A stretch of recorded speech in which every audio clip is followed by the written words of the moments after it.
Welcome everybody. We are a nice small community. This might be the smallest group we've probably had in here in the 3 years that we've been working with the City of Toronto, so this is pretty cool. So we'll jump right into it so that we keep everything moving along.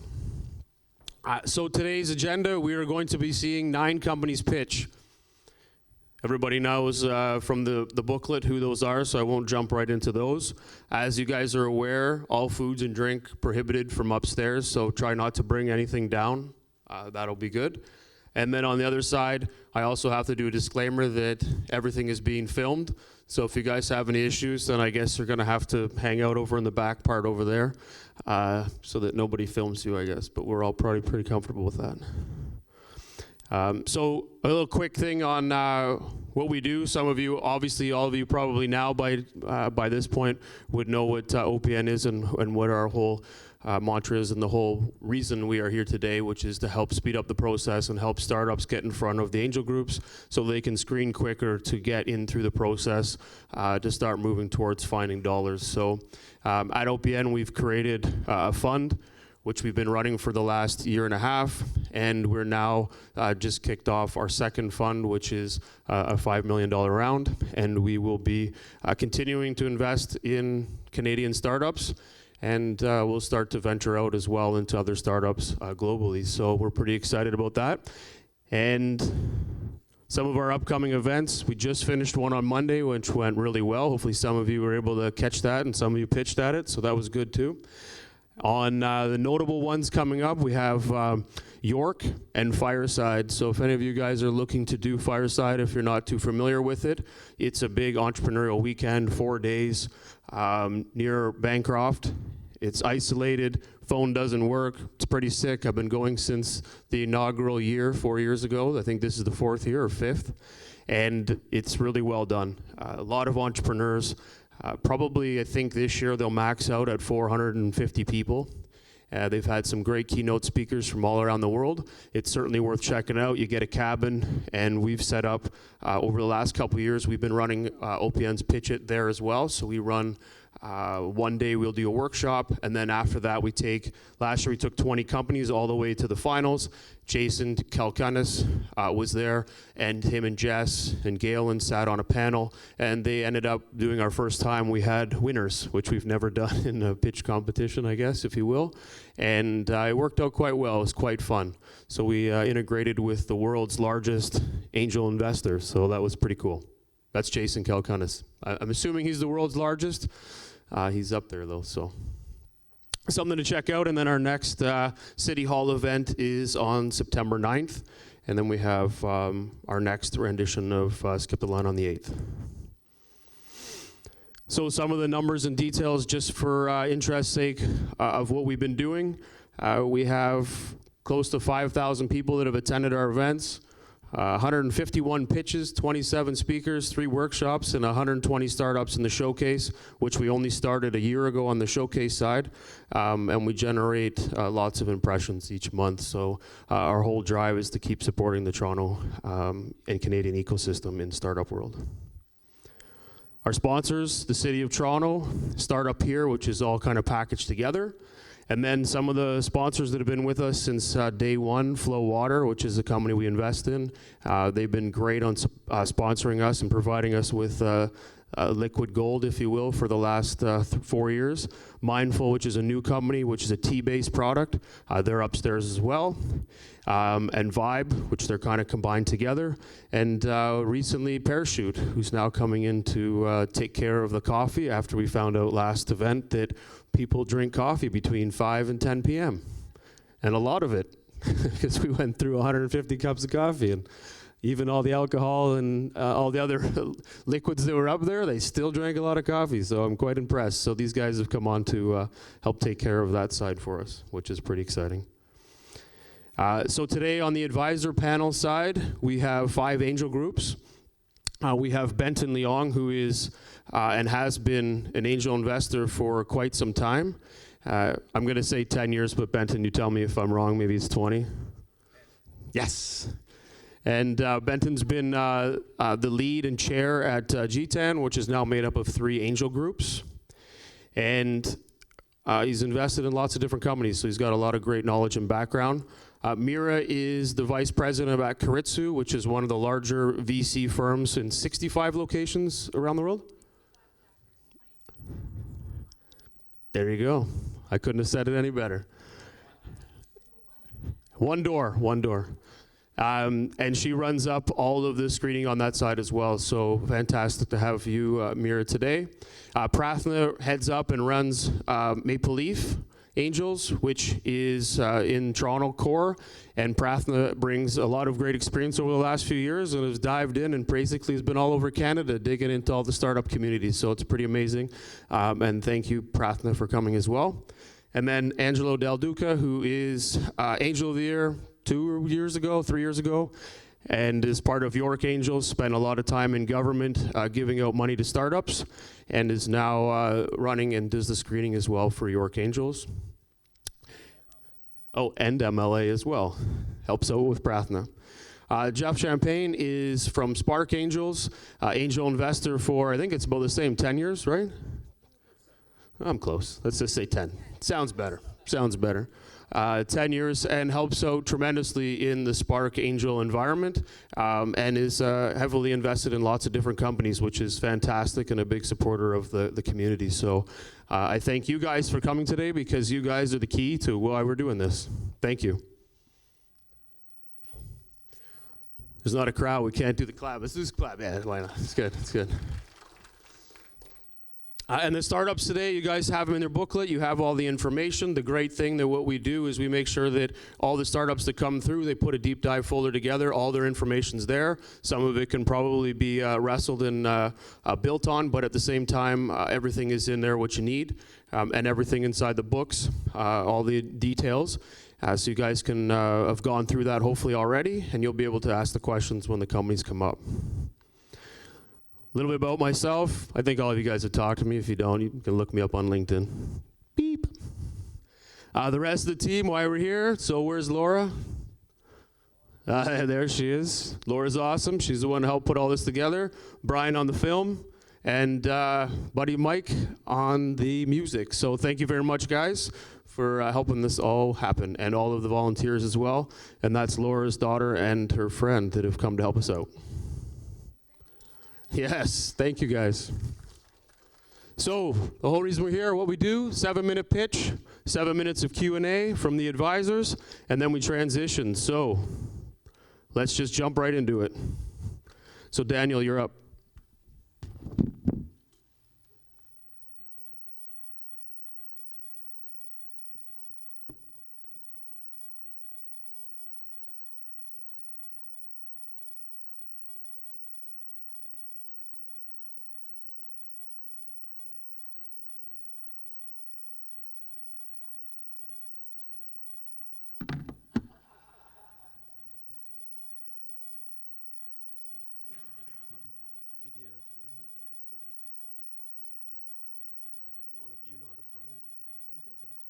It is probably actually right here. It should be in Adobe. It should be open already. Yes, that's it. Okay. So we do full screen and then read mode. That should be the best way to do it. In the PDF. Oh, do it inside? Yeah, inside. So if you open this, you double click that.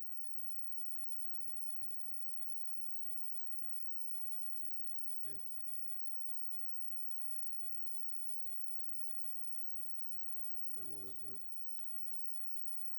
Oh, it does. Awesome. Okay. All right. So it's oh, perfect. Yeah. Incredible. I'll time it. Let you know 1 minute. You're ready to roll. Okay.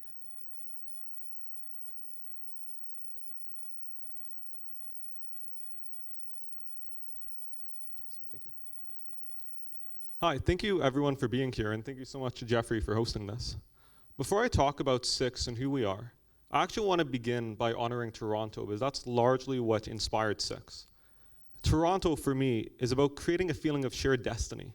I think that's what Toronto does better than anywhere else in the world. And it's that feeling of shared destiny right now that's missing from capitalism and that's missing from the financial system, and that I believe is the cause of a lot of the populism and the consequences that are emerging around the world. And so in our own small way, Six is about trying to create that feeling of a shared destiny and bringing it back to capital markets.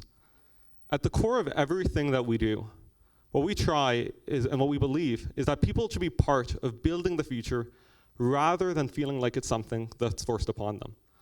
We view that the problem right now as to why people feel so disconnected from the changes that are happening in the world, in the technology sector, in the cannabis sector, in the metals and mining sector, is because companies have a tremendous power of how the future gets shaped.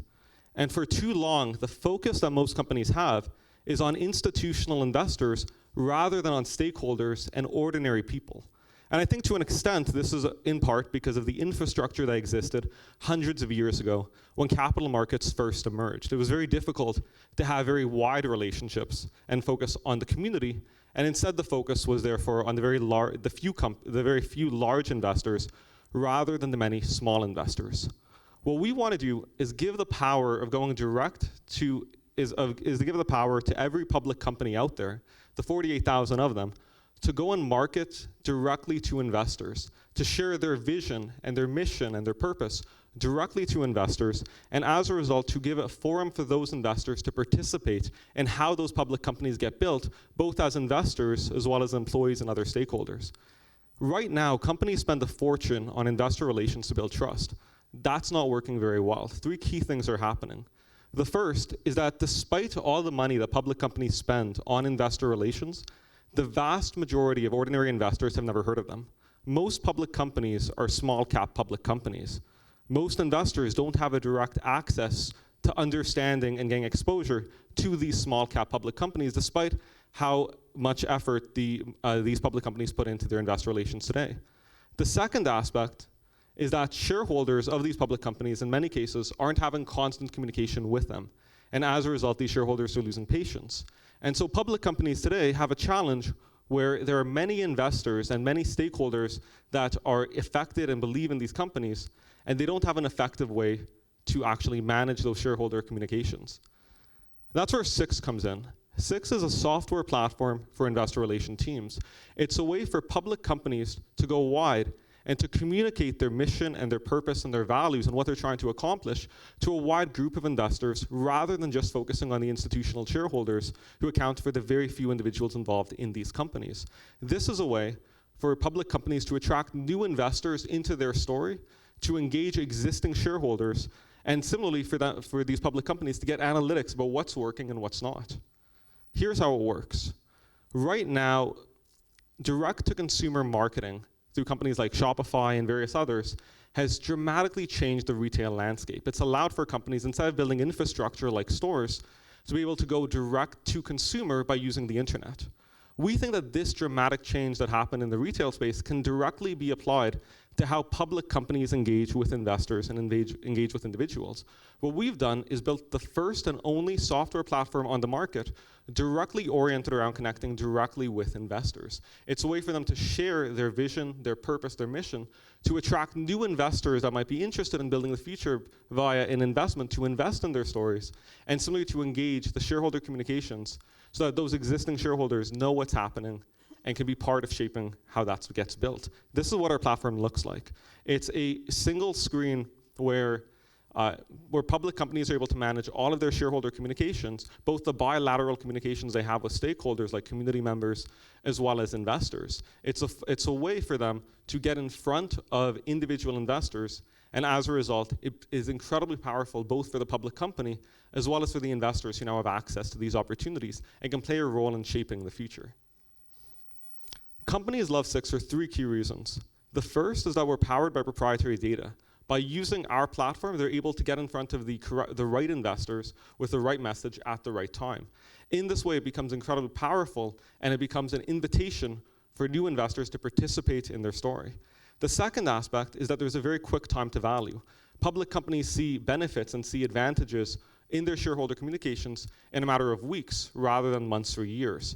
And similarly, because we are a results-driven solution, we're able to measure the direct impact that we have, both in terms of market sentiment, as well as seeing how investors actually react. So for example, one of the things that our platform allows for us to do is to measure what we call an NPS score, which is basically asking how likely are you to recommend this company to somebody else. And this gives us a market sentiment measure about how well that public company is doing, both in its performance as well as its communication, sharing its vision and mission with other investors. We see a massive market opportunity here. And that's why we see companies like Endeavor Mining saying things like SIX has a cost-effective, efficient, and innovative approach. We've been able to generate $600,000 in analyzed recurring revenue over the past 12 months, with $400,000 of that analyzed revenue being added in the past 12 months. SIX is run by myself and by Bianca Pasciola. We both have backgrounds in digital marketing, as well as particular connections to ethics and how we want to see the world develop. Bianca in particular ran a nonprofit during her high school years, and I studied ethics at the University of Toronto. What we want to do is make capital markets more inclusive and more open, and in that way, increase the amount of participation that happens both within these public companies, but also the feeling that people are able to share and have a voice of how these companies get built.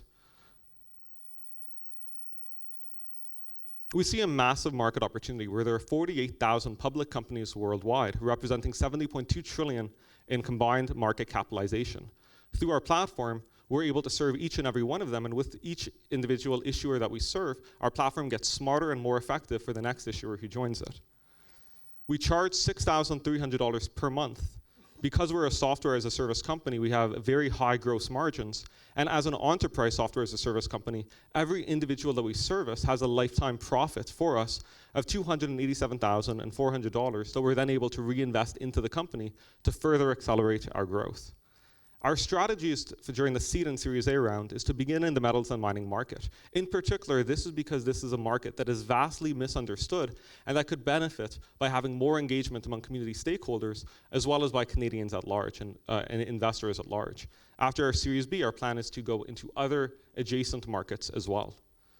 We've already worked with 31 clients, all of them in the mining sector for now, and we plan to remain in that sector. We work with very large companies like Endeavor Mining at $2.5 billion in market capitalization, as well as many smaller companies in the millions of market capitalization. We see a market opportunity of $4 billion in analyzed recurring revenue. Of that, just in the metals and mining sector, we're able to generate $360 million. Our plan is to focus there and then expand as we develop the company. Right now, we're at $50,000 in monthly recurring revenue, and we're raising $2 million so we can increase our MRR to $500,000 and then further accelerate it until the entire world feels as though it has a place in shaping and building the future. Thank you. Perfect, thank you. All right, I'll turn it over to the panel. Oh, that's echoey. Fire away. Whoever wants to ask the first question, push the yellow button, and that'll allow you to jump in. All right, I'll go first.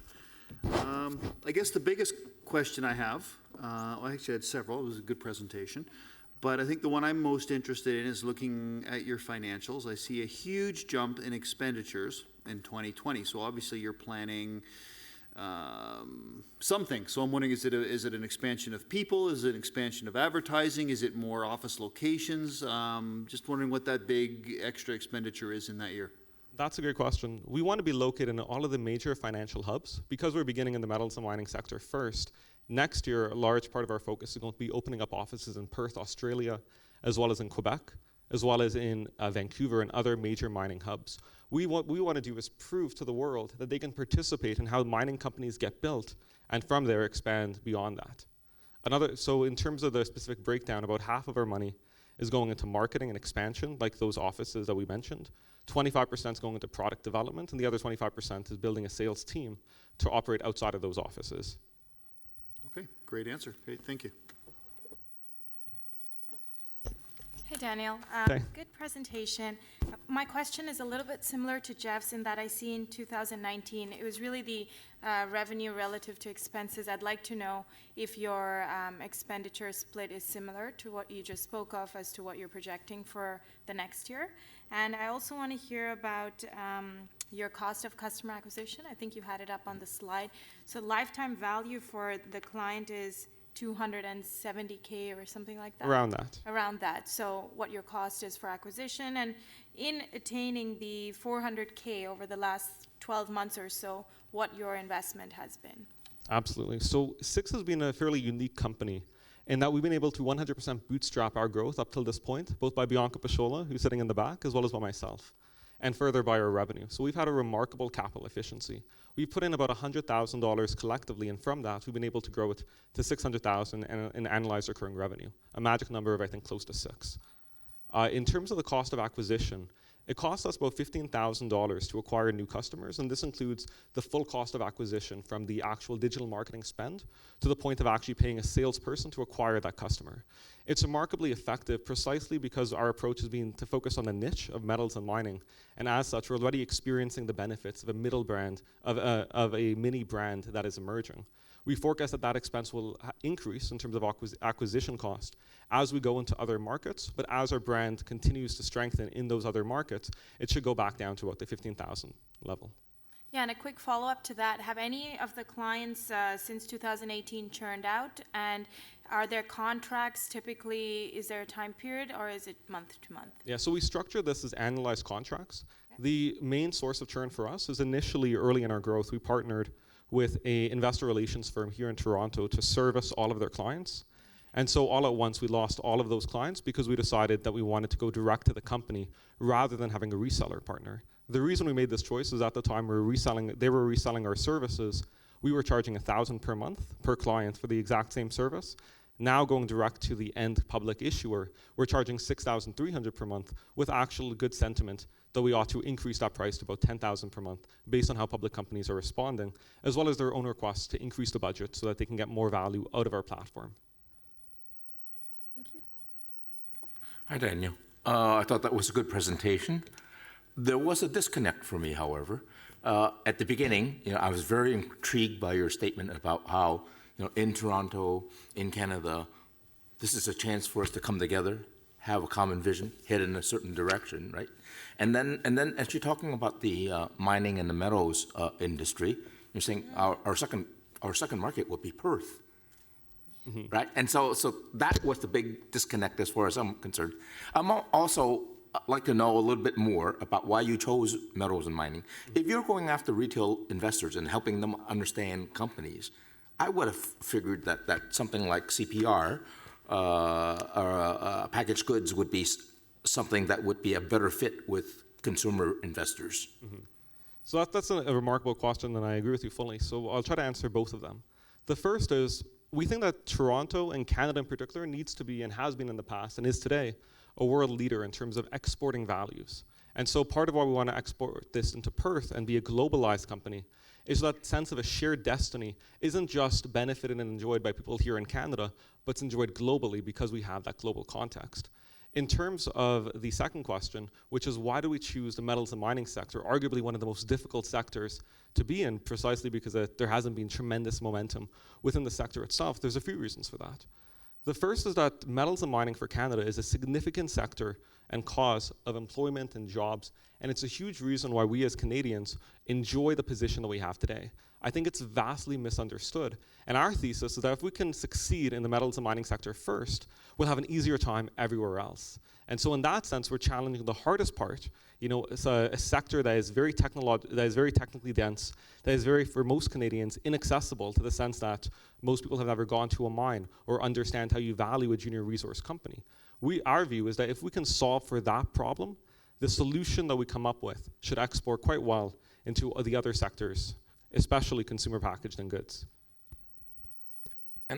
Well, we're going to actually, Benton, I'm going to have to stop you there. That was good, so thank you very much. You guys can pick that up upstairs, all right? Okay, perfect. Thank you very much. That's good. Oh, thank you.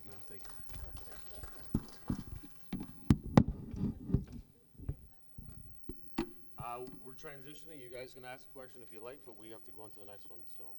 I'll talk loudly.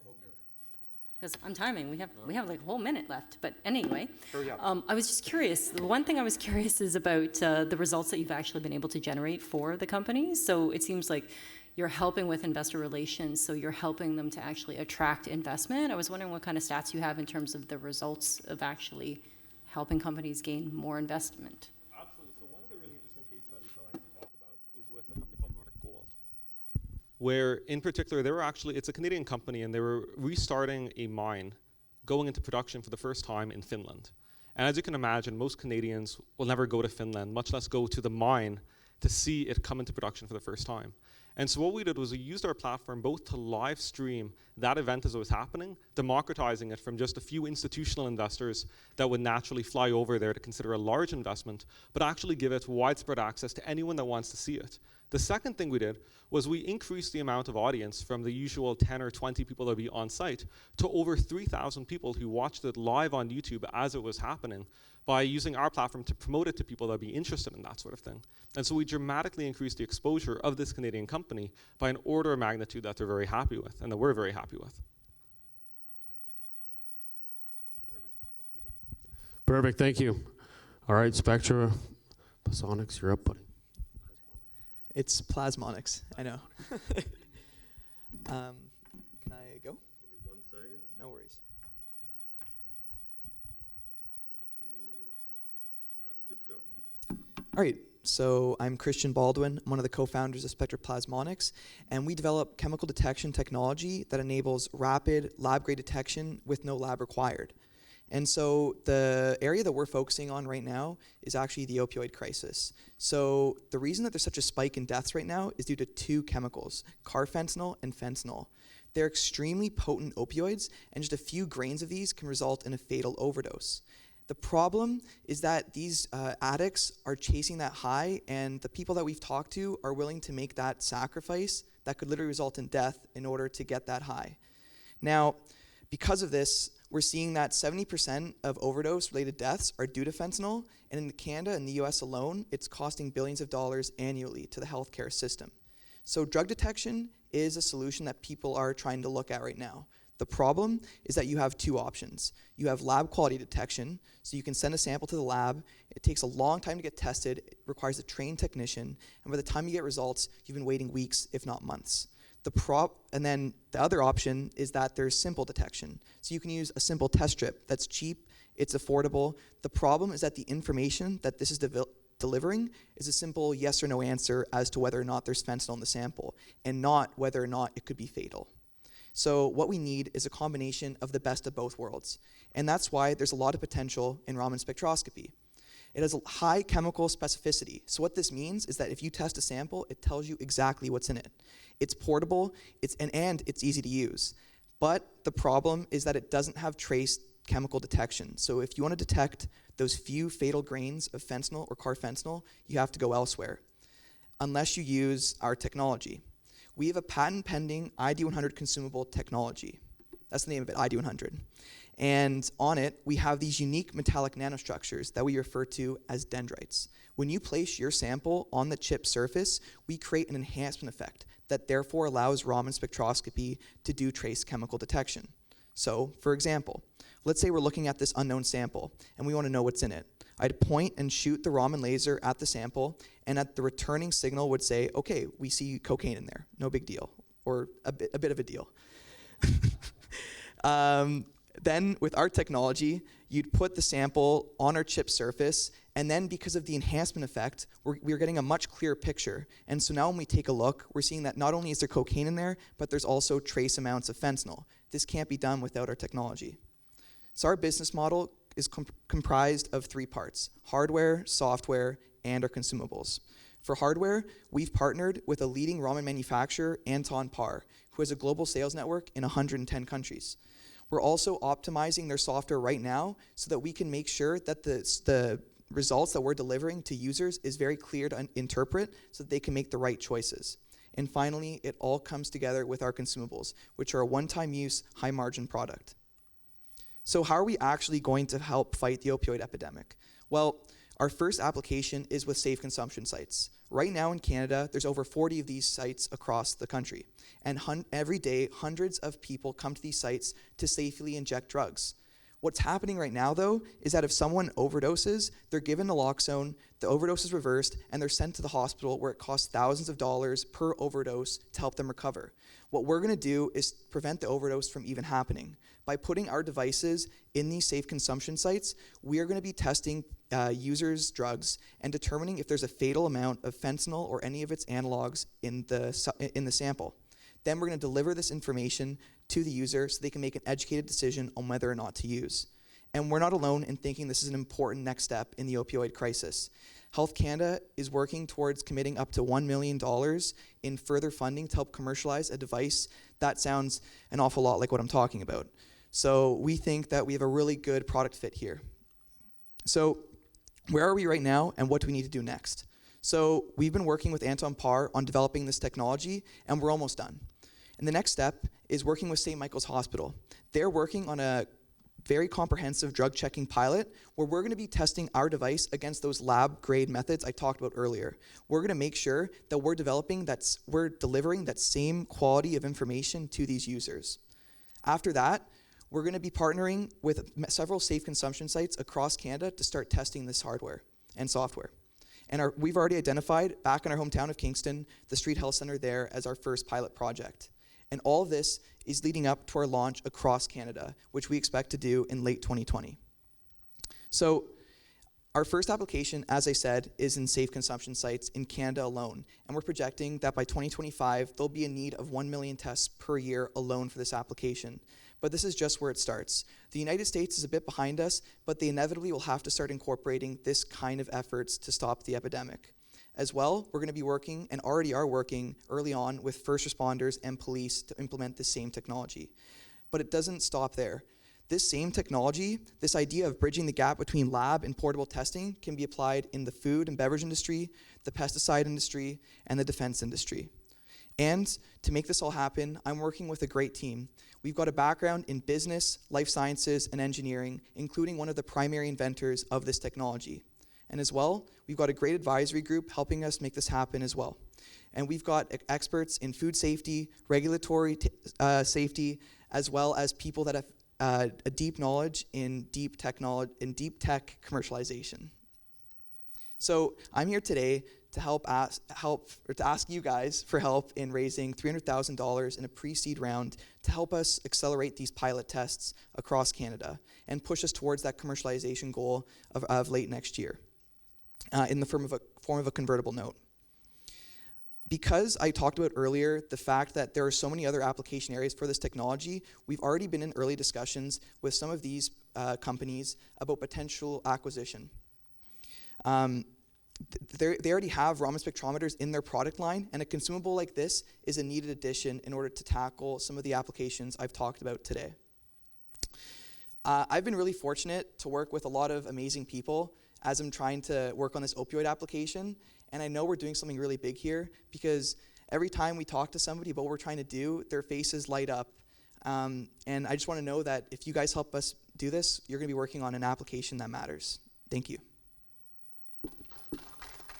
That's 7 minutes on the dot? Hang on, you're good. All right, you guys are up. Hey, Tyler. So just a Sorry, quick Christian. Oh, Christian. I'm sorry. It says Tyler here. Anyway, I thought the good presentation, really quite interesting. The concept of Raman spectroscopy exists. So your secret sauce here is the hardware. Could you just elaborate what you guys are doing? For sure. So Raman spectroscopy is an existing technology, and it's been around for a while. And what we do is with our consumable is enable it to get to that lower limits of detection. So, for example, this first application we're working on, you cannot detect fentanyl at relevant concentrations unless you're using a consumable. You need our consumable to get to those limits of detection. Okay, got you. Thank you. On that note, what is the current state in fentanyl detection? How does yours stack up to the current methodology? And what IP, if any, do you have in place to prevent others from replicating your approach? So we have a license agreement in place with Queen's University, and it covers all of Raman spectroscopy, so any application we want to go into, and it's in perpetuity. I believe at the end of the slide deck there's actually information on that license agreement. And you talked about the state of technology in this field. So I referenced lab technology. So these devices, again, it's not that they can't do this, it's just that these devices, you're talking huge benchtop equipment that costs hundreds of thousands of dollars to implement, not including their own consumables. And then on the other side, you have these colorimetric tests. So think of a pregnancy test. It's a yes or no answer. The reason that while this works, it's just not going to work for what we're trying to accomplish here is fentanyl is being found in almost every single street drug sample right now. So almost every single drug that's being injected on the street contains fentanyl. So knowing whether or not it's in there is pointless. What is important is knowing how much is in there. If there's a fatal amount, that's the information that we're trying to deliver to these people. Okay, since we're on the topic of technology, can you compare yours against some of the other ones that are being developed in labs and are making their way into the commercial world, which are also fairly small portable devices? So I'm thinking about things like OpenSPR. I'm also thinking about work that's in the area of microfluidics. Yeah, so microfluidics it's not a detection technique, but it can be more used for sample preparation. So there's things that we're looking at that can use microfluidics. So I wouldn't consider them a competitor. It's more of a tool that can be used by ourselves and other companies. In terms of OpenSPR and other devices, the reason that we still don't believe that they're a valid contender is because even if they're able to make it into the market, I actually have a slide here that we can reference. Here we go. So this is showing existing technology and what the pros and cons are of each technology. With OpenSPR, it's very similar to GCMS and HPCLMS. So you're looking at negatives where the cost is just, it's not going to be able to be feasible for the amount of tests we're looking at right now. Okay, thank you. I have one other question, but I'm going to yield the floor to the others first. I almost feel a little bit guilty talking about the financials because it kind of hits home a little bit because we had a son, one of my son's friends died of a fentanyl overdose about 6 months ago. Sorry. So it's nice, to see this progressing. But from a revenue point of view, I like what I see. You mentioned obviously there's the equipment tester, so it's a one-time buy to buy the piece of equipment. You mentioned software, which is a revenue stream, and then you've got the consumables. So I'm just wondering on a typical clinic, what your revenue model is. Like if let's say the potential market in Canada is, I'm just gonna pull a number, 20 clinics, 40 clinics or whatever. Once you sell your original technology to them, what is your recurring revenue per clinic per year? So for us, the hardware is kind of just a foot in the door. So we're working on a partnership with Anton Parr where the cost for entry is gonna be extremely low. We're talking a few $1,000s entry. And then in terms of the actual consumables, that's where we're going to be generating all of our revenue. So for each, you're going to need 1 to 2 tests per individual. And so, for example, we can point to Insight, which is Vancouver's largest safe consumption site. Every day they get at least 400 people coming in every day to safely inject their drugs. And so you're looking at perhaps 400 tests per day at that one site alone. So sorry, so maybe you already mentioned this. What is your, what's the cost or what's your margin on that? Like what are you basically expecting in revenue per clinic? It would depend on how many tests they do. On how many tests they do, yeah. Right, okay. So if you're looking at in Eastside Vancouver in a very busy clinic, so obviously going to be higher revenue than maybe something in Nova Scotia or something like that. Yeah. So or even Kingston, which is where we're going to be piloting. They're a smaller one, but they still see about 40 to 50 users per day. So 40 to 50 tests per day. Okay. And what's your gross margin on a test strip? It's going to be 80%. 80%. Okay, thanks. And it's $3 per test. Per test. So how do you get to 314,000 with 25,000 consumables? Sorry, can you repeat the question? In 2020, you have 314,000. Yes. With consumables sold of 25,000. How do you get to the 314? What's the other dollar amount? In terms of revenue generated. Yeah. Sorry. Okay. I didn't know what you were referring to. Okay, so currently what we're doing is, that's including the pilot projects that are going to be starting in January, where we're going to be placing the devices and the consumables into sites immediately. What that also is referring to is also the projects that we're already in the talks with in terms of food safety. We're already starting, because product development's pretty much wrapped up with the opioid detection device. We're just kind of doing the testing part of that now. We're starting to focus on other applications as well. And so right now we're talking with pork producers. I think you guys may have seen ractopamine in the news recently. It's an additive in pork. And so right now we're setting up, a lot of that revenue is going to be generated through the pilot projects. We're going to be working on developing processes for those companies in testing their pork. One quick question. Yep. So I applaud the fact that you're helping prevent overdoses in the clinics or in the safe consumption sites. However, I suspect that that's probably not where most of the people are overdosing. It's out on the streets rather than in the consumption sites. Do you have any strategy for reaching those users? So there is a strategy for that. I think, unfortunately, there's two answers to that. One is that we need to work more on communicating to individuals to come into these sites. They need to know that drug use is okay. They need to come in here. It's a safe place for them to do this. The other strategy that we're also looking at that's directly related to our business is the data collection that we're going to be doing with these devices. So with what we're going to be able to do is compile a sort of analytics platform where with this data that we're collecting, we can show where specific combinations of drugs are showing up on like a geographic scale. So the problem that we've had recently is police couldn't track drug movements from the west coast to the east coast, that's usually how drugs move across Canada. But if we have these drug checking sites in place, they'll have more information to deal with that. So it's more of providing information to the police and first responders. Okay, perfect. That was good. Thank you. Thank you. Thank you. Click. You're up.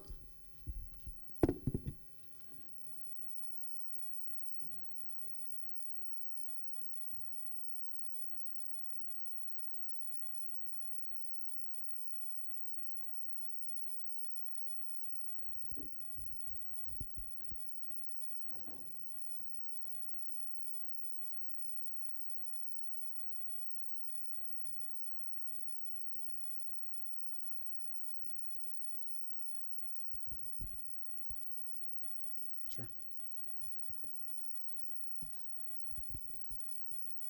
Okay, you're up. All right, great. Do you remember back in high school, people would always ask you, what do you want to be when you grow up? Do you remember what that feeling was like? The anxiety of not knowing what kind of careers are out there, if those careers are actually going to be in demand in the next 3 to 5 years, and then what educational path makes the most sense, whether that be college, university, or even trade school. Well, the problem we see today is that most high school students are not getting the proper guidance in high school to help them figure out what they could be when they grow up. They're making biased, expensive, and uninformed decisions to figure out, they're making biased, uninformed, and expensive decisions still going into arts, philosophy, and history degrees. Meanwhile, the market is demanding more people with machine learning experience, more people with healthcare, and more people with data science. So we've been able to fix this problem. Click is the only platform that takes their grades plus their personality, matches them to the careers that are in demand, and gives them the educational path as well as the support network to help them actually succeed in that. How does it actually work? Students simply enter their grades, and as immediately as they enter their grades, we're curating all the programs that they're eligible to get into, the careers that are associated to those programs, as well as the average salary of those careers. Now, they can model this behavior by saying, hey, I have a 60 in world history. What if I have a 65? What if I have an 80 in instead of an 80 in mathematics, what I have an 85? All of these values change, and they can actually model this to say, hey, what kind of programs or scholarships actually open up for us? The next part of this is they do their personality. Now, a lot of high school students actually do their personality test in high school. If they don't know it, they can do the test here. Otherwise, they would enter that.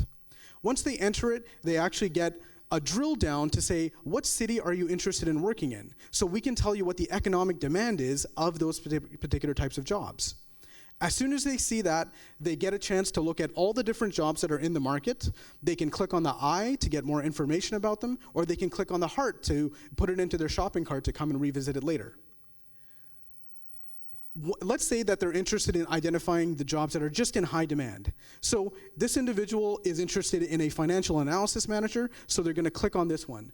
Once they click, we're going to show them all of the different programs, whether that be traditional education or non-traditional education, that's still going to lead them to that job, where they can sort by distance, duration, cost, and number of scholarships, all within one single pane of glass. The traction we've had so far is approximately 340 users that have come across our platform. And the feedback has been very, very riveting. The guidance counselors are telling us, first of all, you're going to take over our jobs. And we remind them that there's more to their job than just simply this. But guidance counselors are saying that this is a guidance counselor for us to get the latest economic demands and trends that are coming in the market. The students are telling us, I didn't even know those jobs existed, nor did I know that I can still attain that job through non-traditional educational paths. The parents are saying, this is going to save me a heck of a lot of time and a lot of money in helping my child figure out. And the last thing that they always say, which is music to my ears, I wish I had this when I was in high school. The market size today, at any one point in time, there's 1.8 million students in the post-secondary education system, out of which 1.6 million of them will change their degree or their diploma program at least once. Realistically, that happening is because there's only 5,000 guidance counselors across Canada. That's what that little sliver is. Meanwhile, the gig economy is getting bigger and bigger. At just today, there's at least 1.4 open jobs in the market today, and by 2022, there's at least 58 million new jobs that are coming into the market, according to the World Economic Forum. So how else are they addressing this problem? There's two products here today that are called Career Cruiser and My Blueprint, which a lot of guidance counselors and high schoolers use specifically for course planning. So you're in high school and you need to figure out, do I want to take math in the morning? Do I want to take math in the afternoon? As well as getting what their report cards are. There's another platform out there which recently raised around $55 million out of Kitchener called ApplyBoard. And they're focused on post-secondary educational planning, specifically for international students. I do consider them a competitor because we do have an international platform for us as well. And again, we go back to Career Cruiser and My Blueprint have their place, and they're very well positioned for them to do course planning in the high school, but what they're missing is the post-secondary educational planning, which is where we come in. Our revenue model right now, because we don't have that critical mass of data, we're focused on the subscription model, which is really around the parents, the students, and the schools themselves. Right now, what we're looking at is by the beginning of 2020, we should be cash flow positive. By 2025, we'll be looking at 15 million in ARR, as well as, and that's a humble 20% market penetration at this point. And we know these numbers are valid because on average, a parent of a high schooler is spending between $2,000 to $5,000 a year simply on education and guidance outside of the public system. The team right here, there's myself. I used to be a chief architect at IBM before I actually filed a patent for the algorithm behind this formula. I actually used to also teach at Sheridan College, and I have experience with I had three different companies. One I sold, which was an optical character recognition system. One I had to fold, which was a high-performance computing system. And then this is the last one that I'm introducing to you. The other rock star on our platform is Issam El-Haj. He has over 25 years in contract and financial management, and he's been able to structure some great deals both in public, private, and international platforms. What we're looking for right now is, because we are pre-revenue, we're looking at a valuation around $2 million. We're looking for $500,000, which is really to be broken down between product and product development, which is about a fifth of that, and then the other 80% we're looking at putting into to actually scaling up in business development. Our exit strategy is to really be a front end for a lot of the LMS and content management systems that are in the market today. Thank you. Perfect. You guys are up. I'm going to start just because I think I missed what the monthly revenue, or it's a subscription or it's a one-time use? I think I missed the Oh, sorry, it's a yearly subscription for $39.95 per student per year. Okay, so that's something that a parent would get early on? Like at what stage would a parent So we've had parents who are coming on. onto the platform from like grade 9, like their grade 9 student is coming in and they're saying that this is what we want to, like this is what we're willing to adopt it at. Okay, and then just looking at the information that they're projecting as far as the jobs that might be a fit for the student. So are you looking at current data, or are you looking at projections of what careers might be a fit for that student at the age when either they decide, okay, I'm done with high school, I want this job now? And when you mention non-traditional education, can you give me an example of what that is? Because aside from universities, I wasn't sure what you mean by non-traditional. Get a mentor and a coach that is in that field. So you just curious. yeah, absolutely. So for the first point, we're actually looking at the jobs that are in the market today, as well as the jobs that are coming out in the market, and what the profile of those jobs are, and how do we match it back to the actual student. That's where the algorithm comes in. To your second point, in terms of the the non-traditional education is really around, that's why we talked about being a front end for Coursera and Udemy, because there's a lot of students that are going onto these courses, going onto these platforms and taking these courses because there's pathways there, and they can become a data scientist just simply taking, they don't even have to go to university or college anymore. They can actually just take a course online and they get the experience, and that's why we actually have a partnership with AWS Educate specifically for this. Okay, yeah, thank you. Yeah, thanks. Appreciate that. Okay, so sorry, I just want to get a little more detail on the model. So you're saying $39.95 per student per year, paid for by the parent or by the school? Who are you hoping is going to pay for this? It's the parent. It's the parent, yeah. Okay, and, okay, so now are you going to be, I guess what I'm wondering is, having 3 kids, 2 of them have just finished post-secondary, I've still got 1 in the middle of high school. Yeah, they've done these various tests. I'm a little skeptical about what you were saying as far as the $3,000 to $5,000 a year that parents spend. I'm not sure where that is, because quite honestly, I haven't spent a penny. I will say the guidance program in general, I don't think guides students properly. There's definitely a lot of truth in that.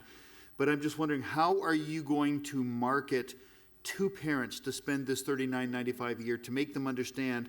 Are you going to be trying to advertise through the school? Or are you going to be doing mass marketing to the public? Like, I think, you know, you've got a good product. Don't get me wrong. What I think you have is probably one of the biggest challenges, because with the conservative government, educational cuts, I'm glad to hear you're not going through the schools, because I don't think schools would spend a penny on this. But I'm just wondering, I guess, how are you going to market at parents to show them that this is value for them and that they should get at it in grade 9 and follow it all the way through? So what's your marketing strategy? Sure, absolutely. Great point. You know, for those of us who are parents, we're either helicopter parents, snowplow parents, or we're authoritative parents, like you know, that kind of model there. So really what we're focusing on is the parents who are snowplow parents and helicopter parents, because they're the ones who are spending the money to take their children to the Kumons, to the STEM camps and all that. So our channel partnership is actually with those STEM organizations in those camps as well. And a lot of our social media marketing is really to market to that type of parent who's constantly on Facebook looking at, okay, you know, what are the different things that are going on in the market, and how do I help my child? Okay, that's what I wanted to hear. So you're going to try it through Facebook. You're not going to be basically, you know, trying to do it through the schools. You're going to be going after parents. We've tried to engage with the school, and unfortunately that system, I have to say the private school is far more aggressive and adoptive than the public school system, but it still takes a lot of time. Okay, thank you. Yeah. So I share Jeff's concern about the fact that domestically Canadian parents probably won't be investing in entrance exams and personality assessments that much to try to match students to universities. The parents that do, they're overseas, and they spend a lot of money. But that's the market that Apply Board is going after. Right. Right? And so I see a lot of competition coming from them. Sure. And it's not clear to me, you know, how big your scope of thinking is, because you do, you know, have a slide about the number of Canadian counselors, right? That's the Canadian market is a small market. Yeah. You're going to have to sort of think more broadly. Yes. And when you do that, you're going to come head to head against Apply Board, because all the things that you're talking about doing, perhaps with the exception of personality assessment, they're doing it soup to nuts. So you're 100% correct, but their focus is on the international market. It is. Right? So what we're talking about is getting more Canadian students into the job market much faster, as opposed to international students who want to come here to get educated and then into the job market. Understand. But it wouldn't take very much of a pivot for them Sure. to basically enter the domestic market. And that's why we're here raising capital, because they've been able to raise about 55 million. Yes, they have. They have a lot of capital. They have, they have the right capital and the right resources to go forward. But that doesn't stop us from, if there's one cell phone, it doesn't mean there can't be a second cell phone on the market, right?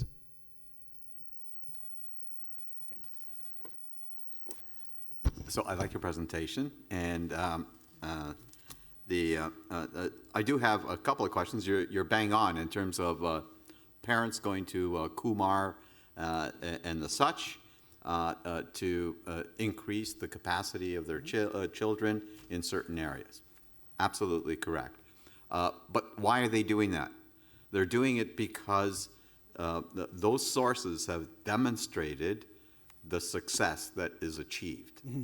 So right now, I see the biggest challenge is establishing yourself as a go-to platform without having the success stories behind you Right. To do that.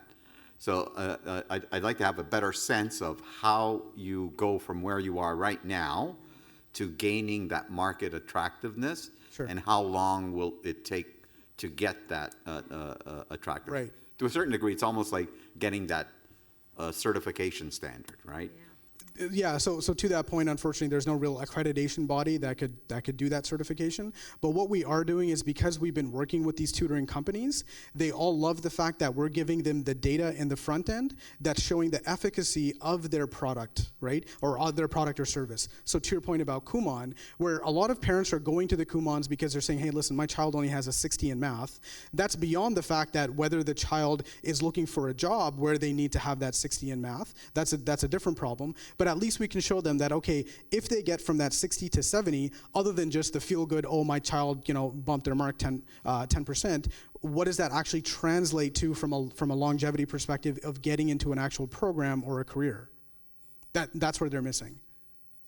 And that's a really good answer on how I see it. I also see that as a vehicle of possibly, instead of focusing your attention on what I would define as the B2C model of going to parents, why not sell the platform on a license basis to these Kumon centers where they drill it to their students and have their parents pay for it? You hit the nail on the head, and that's exactly why our exit strategy is to really work with the LMSs and the content management systems as the front end. But the reason why we're doing B2C and the reason why we're here to raise money for helping us do that B2C is simply that we can get that traction, to get those testimonials, to get the eye of these other bigger companies, right? We sort of have to take our baby steps. Yeah. Perfect. That was good. Thank you very much.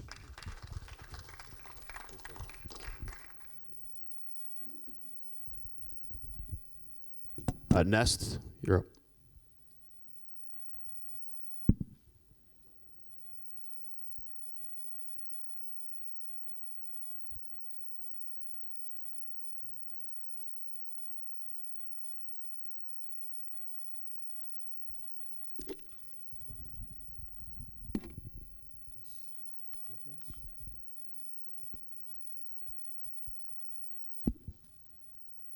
See it off there, or obviously up there, so that does that one. You guys will share one mic, or you want to pass it? Okay, give me 2 seconds to start having this.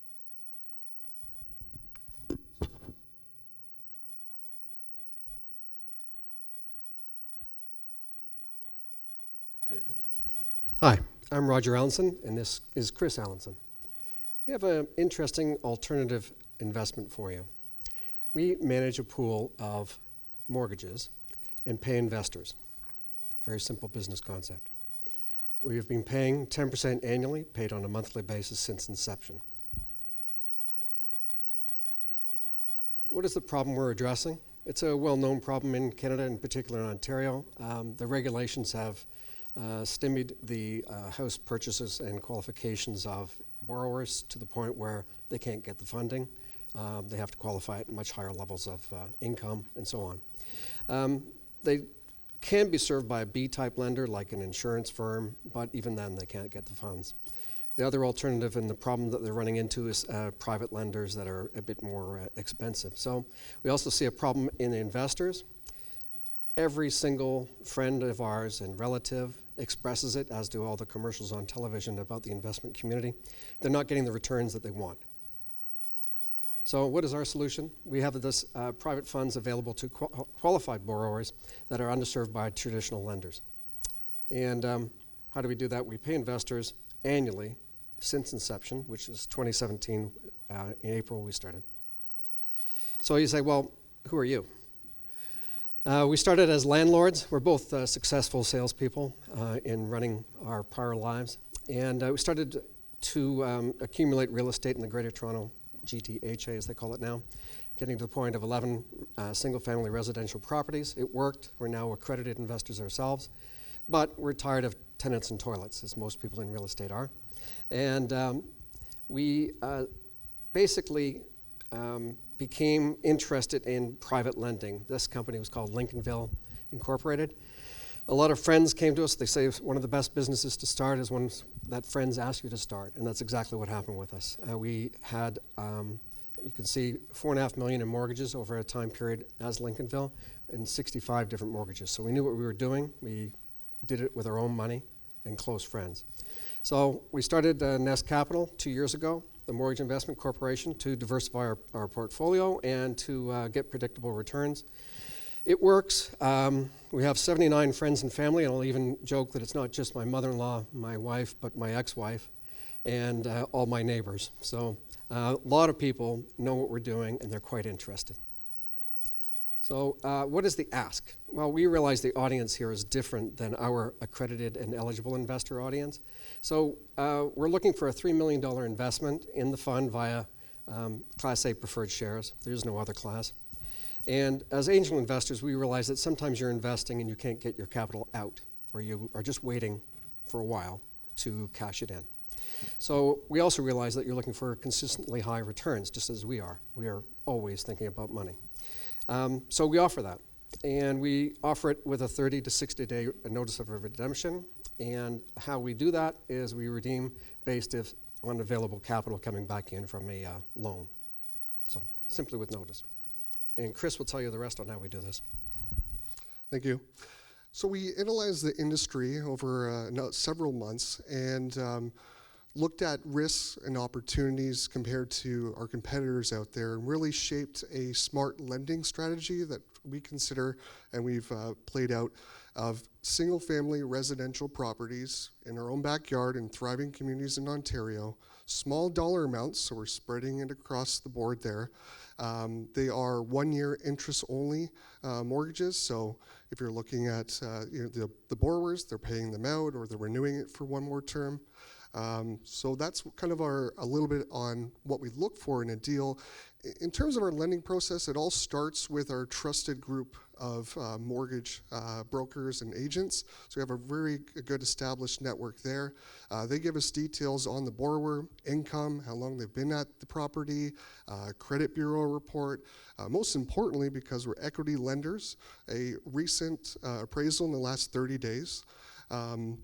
We review it with our underwriter, who's a mortgage agent himself, 35 plus years in the industry. And at that point, we moved on to the legal evaluation, whereby the real estate lawyer will look at if there are any liens or property taxes owing and make the decision on funding it and get registered on title. Some highlights on Nest Capital. In this industry, the competitors, what we've seen on average, the return is between 6 to 8%. So we're offering much better returns for investors. We also have our own money in this, so skin in the game there. Great way to invest, whether it's cash or registered plans. Minimum investment we've listed as 50, but we can kind of talk about numbers there a little bit more. Where we're at today, so in just over 2 years, we've raised over $8 million. That is an average loan size of $95,000, so we like those small deals, spreading the risk there. The average investment size from our investors, just over $100,000. And 70% of our investors have their interest reinvested monthly. So a good way to grow the fund there. This weighted average loan to value is an industry kind of health meter or metric. And what that entails is it's your first mortgage plus our second mortgage as a percentage of the recent appraised value. So good 30% downside there in a 1-year interest term. Again, just highlighting the ask, we're looking for $3 million today, an investment in the fund. A great way to earn monthly cash flow so you can invest in other great businesses that we have here today. What that would look like, using an example of $100,000 over 5 years, that would produce $50,000 of interest income, or having it in DRIP, $64,000. Lastly, why invest in S Capital? It's a great way to earn excellent returns. We have our own money in it. Great way to have your money reinvested monthly or earn it directly into your bank account. We work with trusted advisors that have decades of experience in real estate law, underwriting, and mortgage industry. Great way to not experience the tenants and toilets issue, and extensive oversight. We have our mortgage administrator license with FSRA. We file with the Ontario Securities Commission, and we are required to do audited financial statements yearly. So thank you everyone for listening, and open the floor for questions. Perfect. You guys are up. Interesting presentation. Just 2 quick questions. The current ownership of the company, where does that sit? The both of you, and you're related. I see the last name, father, son. Okay, so it's just the 2 of you. Okay, and in your current investor base of the 8 million, what would you say is the split between individual, institutional? Entirely individual. Okay. And is that the goal? It's the market. It's not the goal. Sure. There's a very large number of individual investors that, as I mentioned earlier, that are quite upset with their returns. You know, they look at the negative returns from a 6-figure advisor and they go, what's going on? We hear it every day. And sorry, last question. For the loans, what are the interest rates being offered? Typically 12%. Okay, I was just going to ask that. So we take a very small spread, similar to a low MER in the mutual fund industry, and we control our costs very tight. And I think you had mentioned it's typically a 1-year term, and then either they pay back or it's a renewal for another year. What's the average length you see? Yeah, 50% of them would pay off, and they're doing that by selling their home or refinancing their first mortgage to pay us out. Sometimes it takes 1.5 years, 2 years to increase your credit score to qualify for that. So we allow the people, the borrowers to renew, and that's the other 50% within the 2-year frame. Yeah. So it hasn't really exceeded 2 years? Yeah, and where that metric plays in nicely is our experience private lending with the Lincolnville business, whereby those deals on average kind of 50-50 split within 2 years paying out. Okay, thank you. Okay. I don't know whether or not you've had any defaults yet, but as you scale the business up, it's certain to happen, right? Your portfolio will get larger. So how do you provide for that in terms of your business model? Have you modeled it out? I mean, sorry, I didn't catch the first part. Defaults. Default in the borrower? Yes. Yes, the default in the industry is about 1.5%, and defaults are defined anywhere from someone calling you or emailing you, please don't put that check in or take that payment out of our bank account, to they've bounced the check, to they've bounced a few of them, to someone else is after them as well, like they haven't paid their first mortgage. So those are all defaults, and we work with our lawyer if it went to that extreme example in a power of sale circumstance. And as Chris pointed out, our average loan to value is 70%. In other words, there's 30% value in that house. And the process of going through a full-blown power of sale, which we don't really relish actually, we would prefer they work with us and take our advice to put the house up for sale and redeem their equity as they should. But we've actually never got to that point. We've never had to go to power of sale.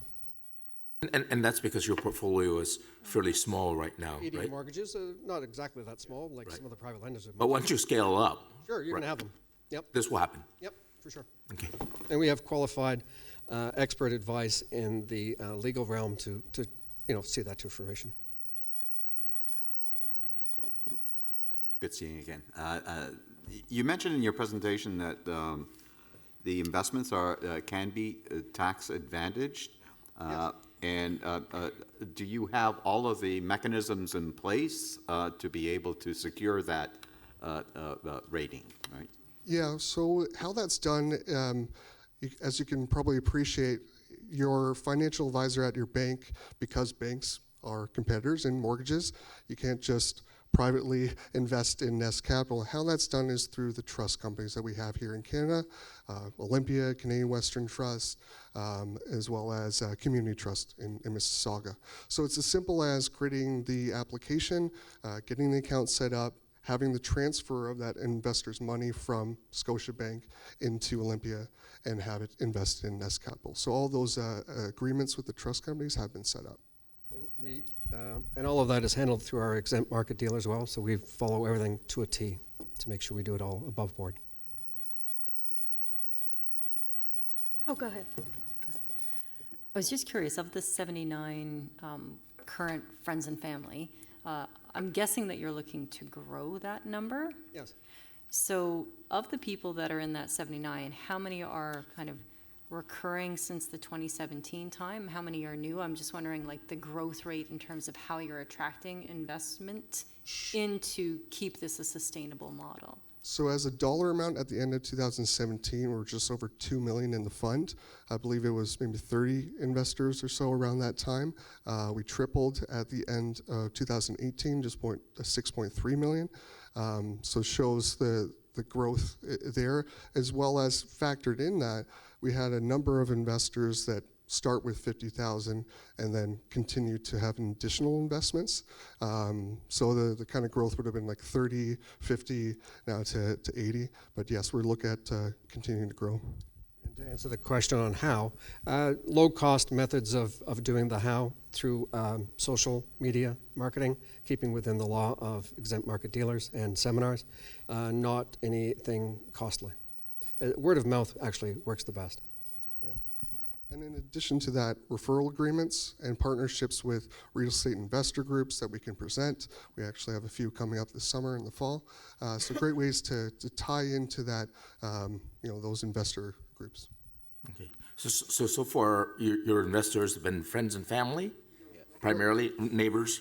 Friends, family, through business associate referrals, also through the website. We've had a few meet us that way, and kind of expanding circles, Okay. so referrals within that. So far, I would characterize them as being pussycats, right? Now you're expanding the investor circle. You're looking for professional investors now. You're looking for angels and other people to park some of their money in. Tell me about corporate governance. Who's on the board? Sure. Who's on the board? Well, myself and Christopher are on the board. We also have John Cavan, who's with Mortgage Architects, and he's got 35 years experience as a mortgage agent, excellent individual. His spouse, Kim Lima, who also runs the brokerage based in Milton.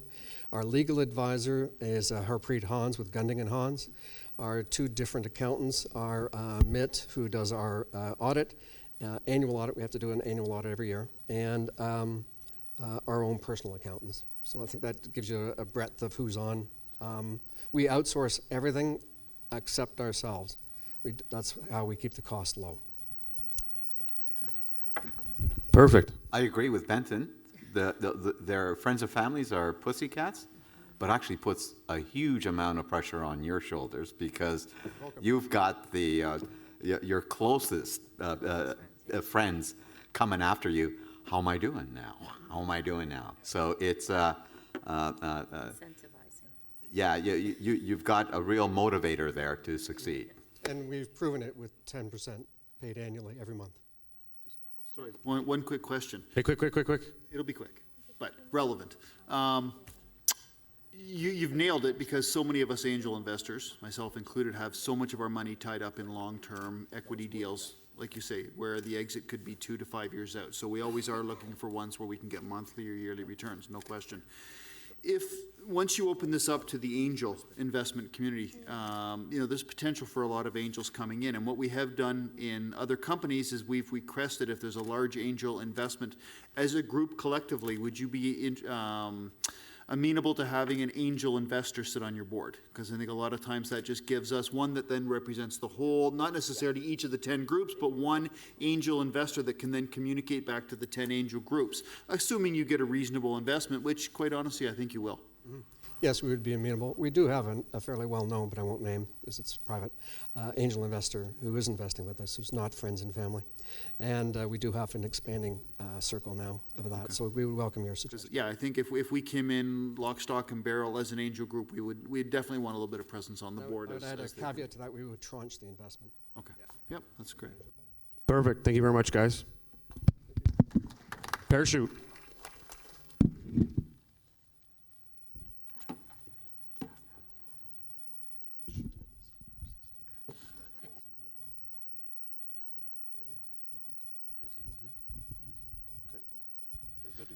Hello, everyone. My name is Michael Potters. I am the CEO of ParachuteCoffee.com. We're Canada's largest direct-to-consumer subscription e-commerce brand for home coffee.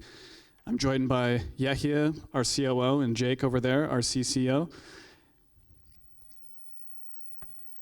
So Parachute Coffee is targeting the North American home coffee market, offering the hipster coffee experience at home. In North America, this represents $15.6 billion worth of, or sorry, $15.6 billion in market size as a fraction of a $75 billion coffee market in North America. So the takeaway from this slide, of course, is that 1 in 5 cups of coffee is actually consumed inside the home. Major achievements since launch. Our ARR for the last 12 months has been $130,000. Our projected ARR the next 12 months has been will be $300K, and we're seeing 30% month-over-month growth in the last quarter. In the last 12 months, we've built out a world-class e-commerce experience for our subscribers and our award-winning packaging, which I'll get to in a moment. We've doubled our team to 6 members, and in March, we closed a $650,000 pre-seed round. So why are we here? We've opened a $200,000 bridge round, which we aim to bridge to our seed round, which we aim to open in Q4 2019. And this would be to invest heavily on acquisition, retention, and accelerate our growth. So what is hipster coffee? Normally seen as a pejorative thing, but in our case, we love the word. It's a combination of 4 things. It's high grade, it's a curated, personal experience that is unique to that person in the cafe. Demand for hipster coffee is growing very fast as consumer preferences have shifted away from stale retail brands to fresh hipster coffee. Daily specialty coffee drinkers, it's a term that is synonymous with hipster coffee, has grown from only 9% of adults in 1999 to 41% in 2017, and it's growing. 41% actually drinks hipster or specialty coffee on a daily basis. So what's the problem? Well, this fresh hipster coffee is not actually available in the home. 97% of the hipster coffee market drink coffee at home. But 63% of that same group believe that what they're drinking at home is actually substandard to what they're drinking at the hipster cafe. And of course, what's available in the grocery store is upwards of 6 months old. If you've been to Sobeys or Loblaws or Metro, you'll know that they don't often actually put the roast date on the coffee bag in the grocery store because they don't want to actually show that to consumers.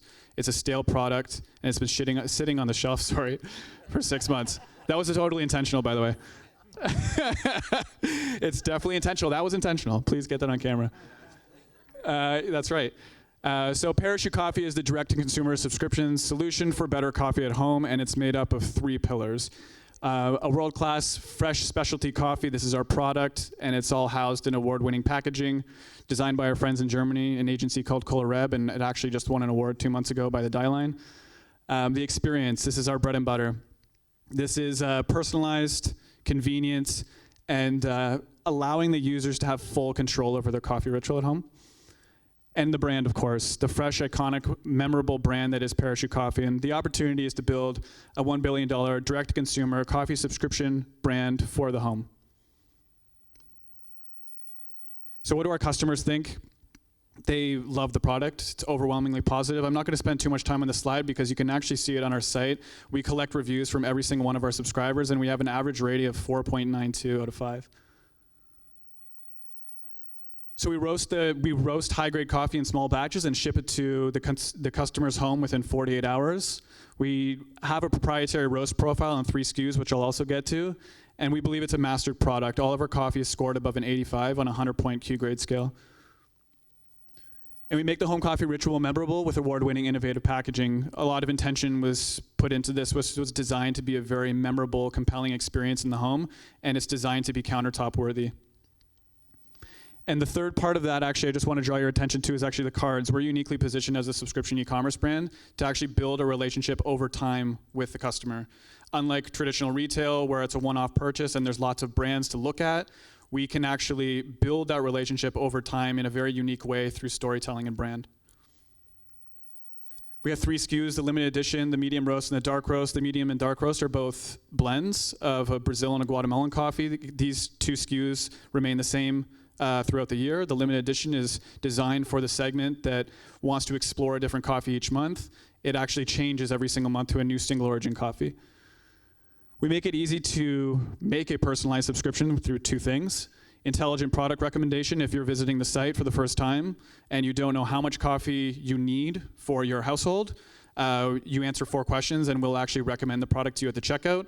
It's designed to be very intuitive and very quick for the user. And intuitive checkout flow. This is 2 clicks to checkout, as I mentioned. This has manifested or resulted in a lower cost per acquisition, and it's, of course, optimized for conversion. And post-purchase. This is very important, of course, as a consumable product, a perishable product, and one that is a deeply ritualized product.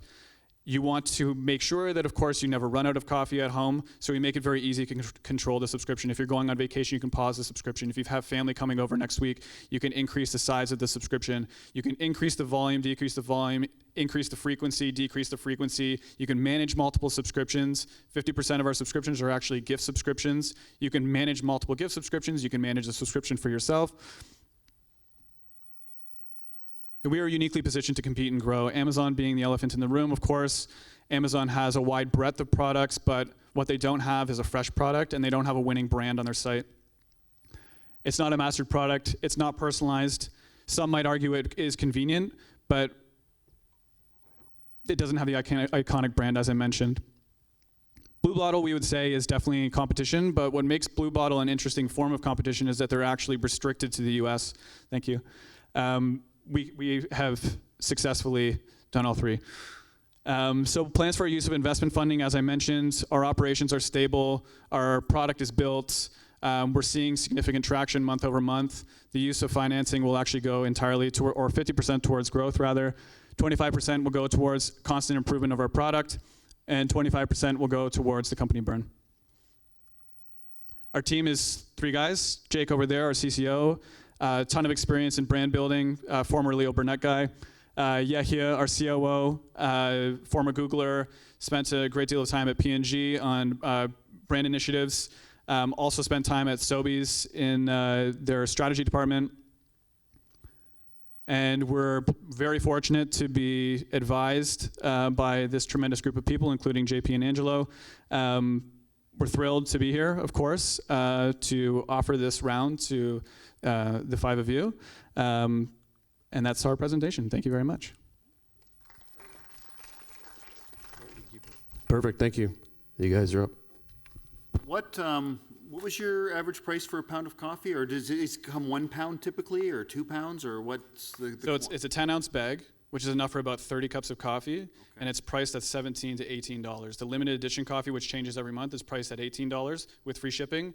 The medium and the dark roast are $17. So we're actually price competitive with higher end retail. If you go into Sobeys or Loblaws, we are price competitive. It's a superior product, of course, and then the added value of the brand and the convenience. Okay. And then right now, how are you, I probably sound like a broken record, I ask everybody the same question, but how are you marketing? Like, what is is it just mass media? Like, I like your approach. It's niche.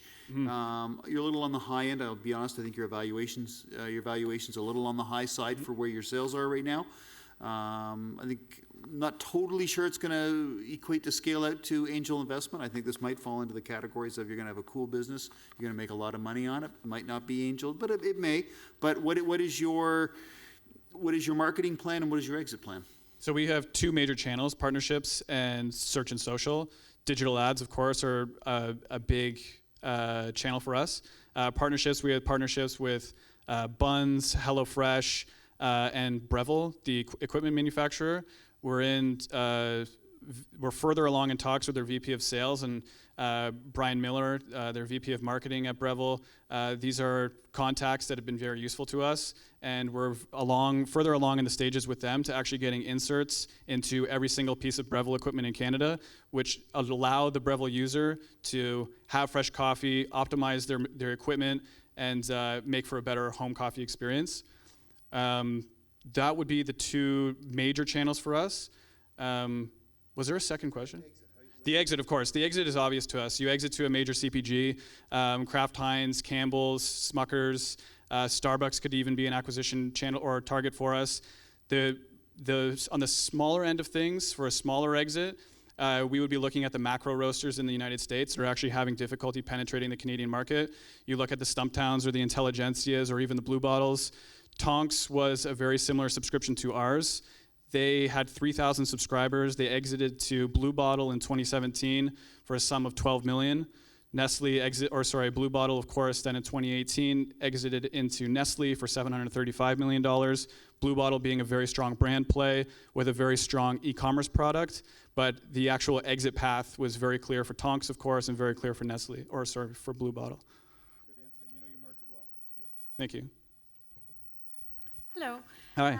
I'm curious to hear what your rationale is behind raising a bridge now, and if just in a couple of months you're going to be doing a seed. So we're in a position right now where our ops are stable, the team is stable, we know which channels are working for us. We want to raise this bridge that we can accelerate our growth and improve our retention, command a higher valuation when we actually reach to the point where we would raise a seed. And we think that with a $200,000 bridge that we can actually achieve the metrics necessary to get there and then raise a proper seed in Q4. So off the 200, would you say majority then is going to business development / marketing? 50% of it, 100% is dedicated to growth. Okay. Yeah. All right, good. And so second question, I appreciate you talk about the hipster issue. People want it at home and want the same experience. So then is the issue or the claim in your opinion that you're highlighting is that the others, it's just the quality as well as the personalization and branding isn't there? Do you mean the others by retail? Yes, others that are available outside. Yeah, so if you look at the competition in terms of retail, it's obvious what the deficiency is in the offering in the grocery aisle.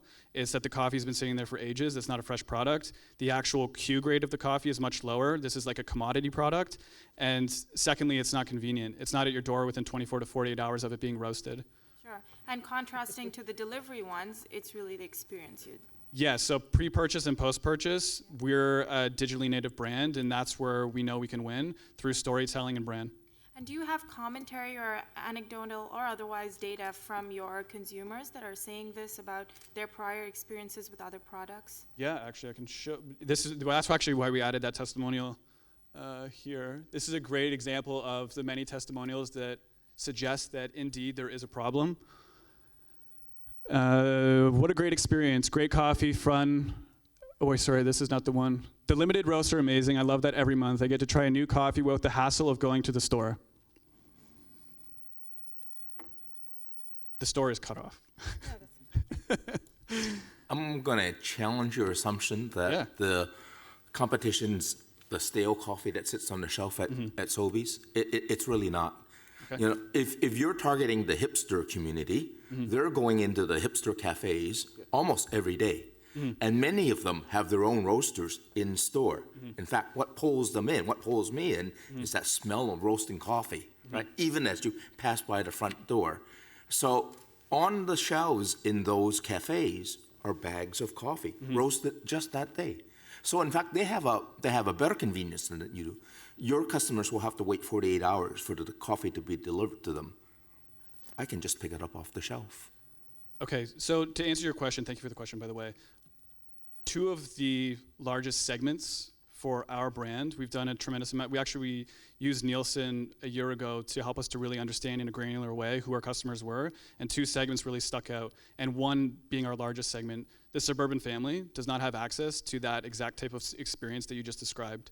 They can't get fresh hipster coffee at home, and that's precisely why they're coming to Parachute Coffee. Yeah, but even Starbucks, which is everywhere, will have the Reserve brand, right? And I would politely disagree with your assumption that Starbucks coffee is fresh. That coffee has been sitting on the shelf for as long as the coffee that's been sitting on retail in the grocery store. And I can tell you that with certainty. Okay. Yeah. And just back to your question about the roasters, I know every single roaster across Canada on a first name basis, and what I can tell you is this. Their bread and butter is wholesale retail. Their focus is on wholesale accounts and cafes. What they don't do is e-com, and that's where we know we can win. We're the first digitally native brand to win or build an e-commerce experience that transcends the cafe, leads to a better home coffee experience, and we are constantly optimizing on that. If you look at any roaster across Canada and into the US that actually have an e-commerce presence, it's archaic if it even exists, because that's not their focus. Where they make their cheddar, so to speak, is in wholesale retail. Thank you.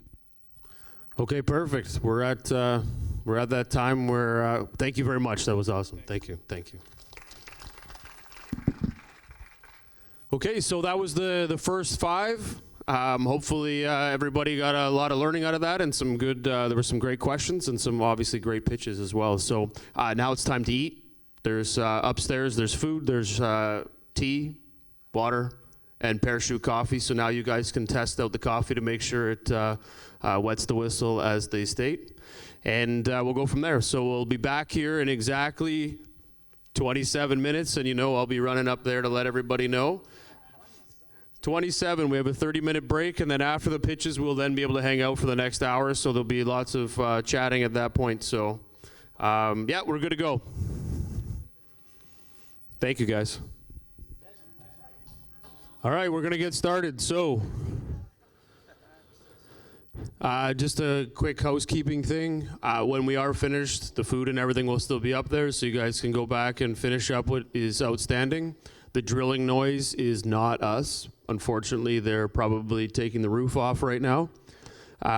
And just as an FYI, the food was provided by Epicators. So just so you guys know, they're a startup in Toronto that we've been working with, and they provided all the food. So we tie in nice and deeply with all the companies we work with, and that's how we drive. So next up is Access, and I'm going to give you the mic, and you might have to talk a little bit louder, unfortunately. Sure. Great. Good afternoon, ladies and gentlemen. Thanks for having me. My name is Trung Pham. I'm the CEO of Access, a smart shades company. So I want to start off with a story. Back in 2014, I moved into a condo in downtown Toronto, and I was spending a lot of time and money designing my new home. And although I initially wanted motorized shades, I just couldn't afford it. I was quoted over $1,000 per window, which is just ridiculous.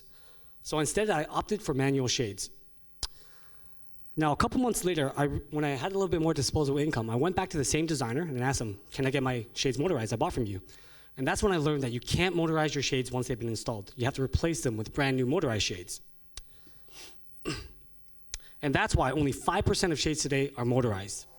So at Access, we set out to solve this problem. We developed the Gear. It's a smart home device that you mount on your window frame to control your chains or cords. You can automate when your shades open and close. For example, you could have shades open when the sun rises to help you wake up in the mornings. The beautiful thing about Gear, other than its design, is that you're still able to control your shades up close and personal with the tap of a button. And you could use our mobile app to set schedules, or even integrate Gear with leading smart home platforms or voice speakers. Imagine coming home from a long days of work and saying, hey Alexa, open my window shades, and have your shades magically open.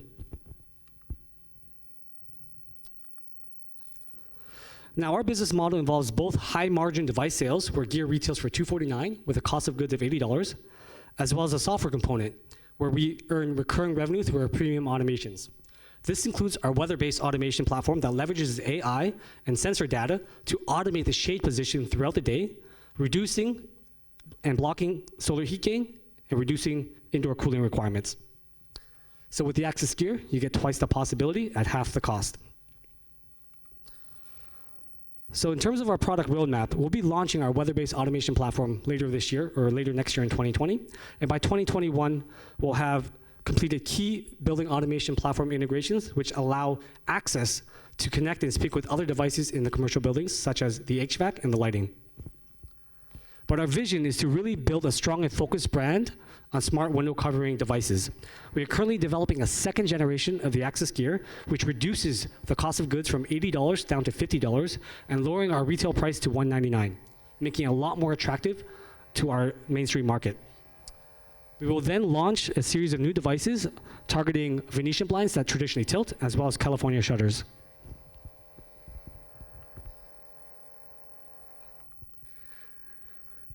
Since launch, we've been very focused on the consumer residential market due to its ability to generate immediate cash flow. In this market, there are over 550 million manual shades installed. 1/3, or 180 million shades, are compatible with the Access Gear. And 16% of US households use voice speakers for home automation, a reflection of a target market. This means our immediate addressable market today consists of 29 million shades. At a retail price of $249, Access is a $7.2 billion opportunity.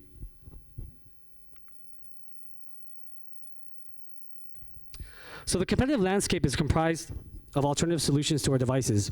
On the one hand, you have traditional motorized shades, which require you to replace your window shades and can be extremely expensive, ranging from 2 to 4 times the cost of the Access Gear.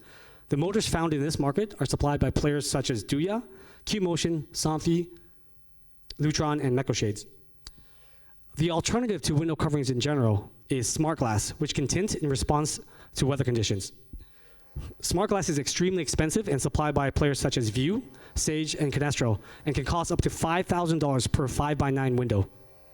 And if you don't want to replace your glass, you also have the option of a retrofit film applied to the glass, which can still cost upwards of 2 to 8 times the cost of the Access Gear. So in terms of our attraction, we've generated over $3.3 million in revenue to date through online sales, including Amazon and our website. We've shipped over 15,000 units and grew 400% year over year. We have 3 fully issued patents and 3 pending, filed in Canada, US, EU, and China. We launched on Amazon earlier this year and received the Amazon Choice banner for smart shades and smart blinds. And in 2017, we received the Mark of Excellence Award for Motorized Product of the Year at CES. Now, as of recent, we've been receiving a significant amount of inbound requests from the commercial market and even completed a few projects. So if you walk down Spadina in Richmond, you'll see at Alouette Restaurant, we deployed in the restaurant. The restaurant wanted the Access Gear to be able to remotely control their shades without disturbing their guests when it got really hot and sunny. We also completed a project in San Francisco called the Avery. It's the most expensive luxury apartment in San Francisco, and we deployed 96 units of the Access Gear retrofitted in their window shades. And this was done in order to adhere to one of their regulations called the ADA, the Americans with Disabilities Act, which required a certain percentage of their buildings to have motorized shades. We have a few other large apartments and commercial office in the US testing the product, including the Marriott Hotel. So in terms of our go-to market and projections, in 2018, we generated 1.8 million US in revenue, online only. This year in 2019, we're expected to bring in 4 million in revenue as we expand online distribution internationally, specifically to English-speaking as well as tropical climate geographics, including the UK, Australia, Hong Kong, Singapore, and Mexico. Next year in 2020, we plan to bring in 10 million in revenue as we expand to retail. And in 2021, that's our plan to really enter the commercial market and generate over 25 million in revenue.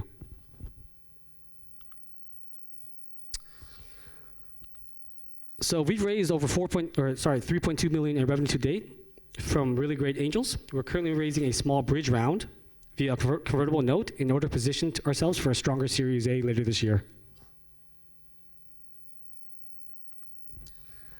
We have a team of 17 full-time, all based in Toronto, with our executive team responsible for funding and strategy, sales and operation, hardware development, manufacturing design, production in China, and integrations. Our team comes from a broad base of backgrounds, including investment banking, private equity, wearables technology, home automation, and even rocket science.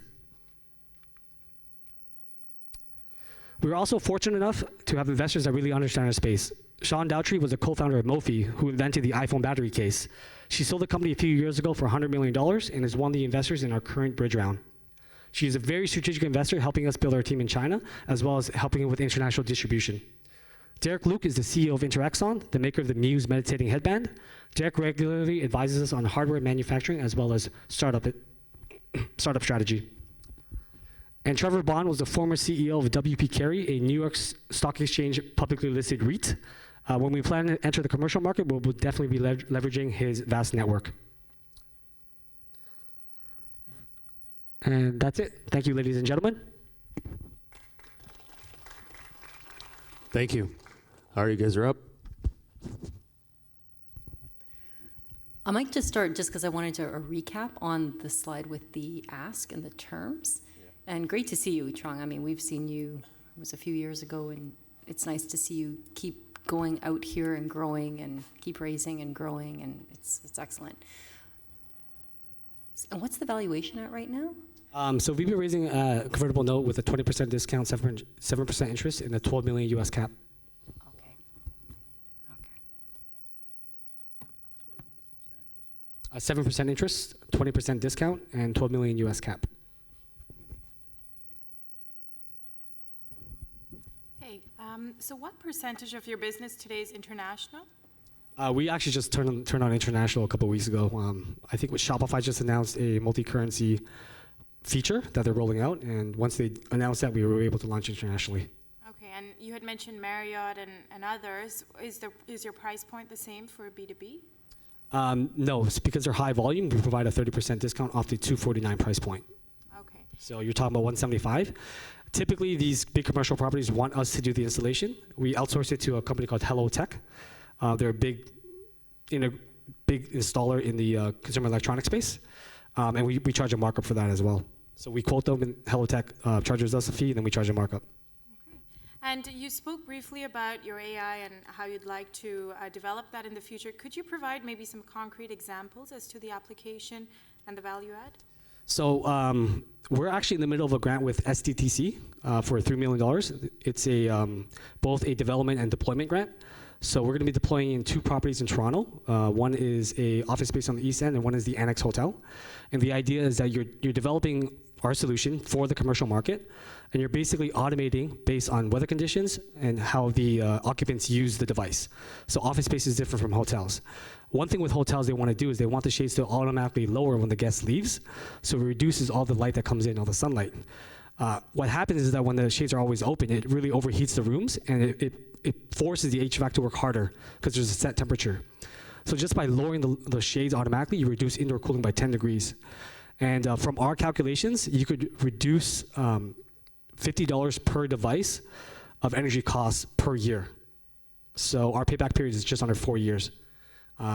So again, the idea is you're taking weather data from the weather network, sensor data that we develop, and you're plugging into our platform, and you're automating the shade position.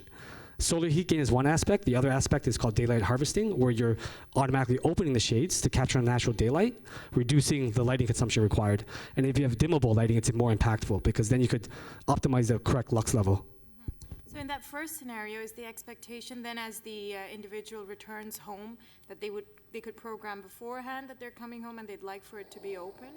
So that's more of the automations that already exist, which is the schedules. You can create a schedule yourself. The AI and automation is more for specific to energy consumption. Yeah. Do you currently integrate with Nest? No, Nest doesn't actually have an open API or whatnot. And there's a lot of things going on with Nest right now. Nest is actually shutting down and migrating to Google Assistant. So you have to work with Google to work with Nest in the future. Okay. And do you plan to? Right now we work with Samsung SmartThings, Control 4, and the Echo Plus. In the future, we will be working with Google as a direct integration. And they would be able to provide some of the machine learning in terms of weather patterns and what occupants of the room would prefer. You could, in fact, let them control your shades, right? So it's similar to the whole if this then that scenario where you have a bunch of devices. So if this device triggers and you could do this, that's the more simple aspect. The platform we're developing is specific for the commercial sector, where it's a lot more windows. You're deploying, hundreds of stories. You have to factor in shadows from other buildings. It's a lot more complex than just a home. On the residential consumer side, homeowners are buying it more for convenience than anything.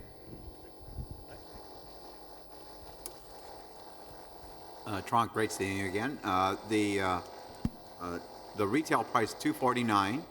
Does it include the software side? And if not, how much is the software aspect? So on the consumer side, you'll get the general automations like scheduling, control, group control, mobile control, integrations. We will be creating premium integrations similar to the solar heat gain management, and that's going to be very nominal. It would be $1.99 per month, similar like that. But that gives us some kind of recurring revenue on the consumer side. We're definitely more excited on the commercial side with the recurring revenue because we could then quantify the energy savings. What's the split on the revenues that you're planning to generate go forward in terms of residential versus commercial versus, I guess, I won't say like hotels, like versus a business and an office, like a residential business? I think, thank God, I think from our analysis, the commercial market's much bigger. A much bigger opportunity. The problem or the challenge of commercial is the sales cycle is much longer. So, we gave Marriott the device, 6 weeks ago, and they just tested it last week. So, the sales cycle is much longer with commercial, so it's better for us to target the consumer market, prove that there's a market demand for our product, because it's a totally new category, before we enter commercial. In the long run, we do feel that the commercial will outweigh the consumer market. Our angel group, which is Spark, went in your first round, so we're happy with how that's all going through Enlightened Capital. I know you got to speak up loud. So we're happy. I'm curious on one thing though. You said you're getting a cost reduction, and then you're going to look at reducing the retail price. I'm always, from my experience, we've had a couple of similar investments in companies that have done the same type of thing. But as they've gotten traction, what they've wanted to do as they got cost reductions, they've looked at positioning themselves and they've actually raised the price. Different reasons, different marketing reasons. I'm just wondering if you've gotten feedback that your pricing is too high, or why, if you're going to get the cost savings, why would you not leave the price where it is and just help that with your bottom line? Have you been getting feedback that your pricing's high? Do you think that's going to get you extra sales? Yeah, so we actually experimented with prices, and we actually did a Gen Pop survey. Anything when you hit that $199 price point, that's generally the sweet spot. Anything higher, it really reduces volume sales quite dramatically. At the same time, unlike Nest or Ring, we're not a product that customers just buy one of. Like you need one doorbell, one door lock. Customers buy volume of ours. We had a customer that bought 18 units yesterday. So at that point, they're psychologically they want a discount. So you have to provide them some kind of volume discount when they start buying more units. So that's where it comes to play. If you keep it at $249 and they're buying 10 units, it doesn't make sense. They're going to want that discount. So for us, pricing at $199 entices them to buy more units. I get the volume discount. I thought maybe, if you thought of like maybe just 1 to 2 units at $249. We did that. 3 or more, $199. Yeah, we do that now. We do that right now. Yeah, we do that right now. When we went on sale for $199, we saw a huge spike in sales. So we do know that $199 price point is the price point that we're trying to attain to get to the next level. No, and if you've got data that supports that, then that makes sense to me, and I support that. I caution new entrepreneurs to just be careful about discounting, because I think a lot of people throw discounts out there and cut their prices thinking they're going to gain more sales, when a lot of times all you do is really hurt your bottom line. Yeah. I think you just sometimes need to stick with the confidence that you'll grow your sales at the higher price, at the higher margins.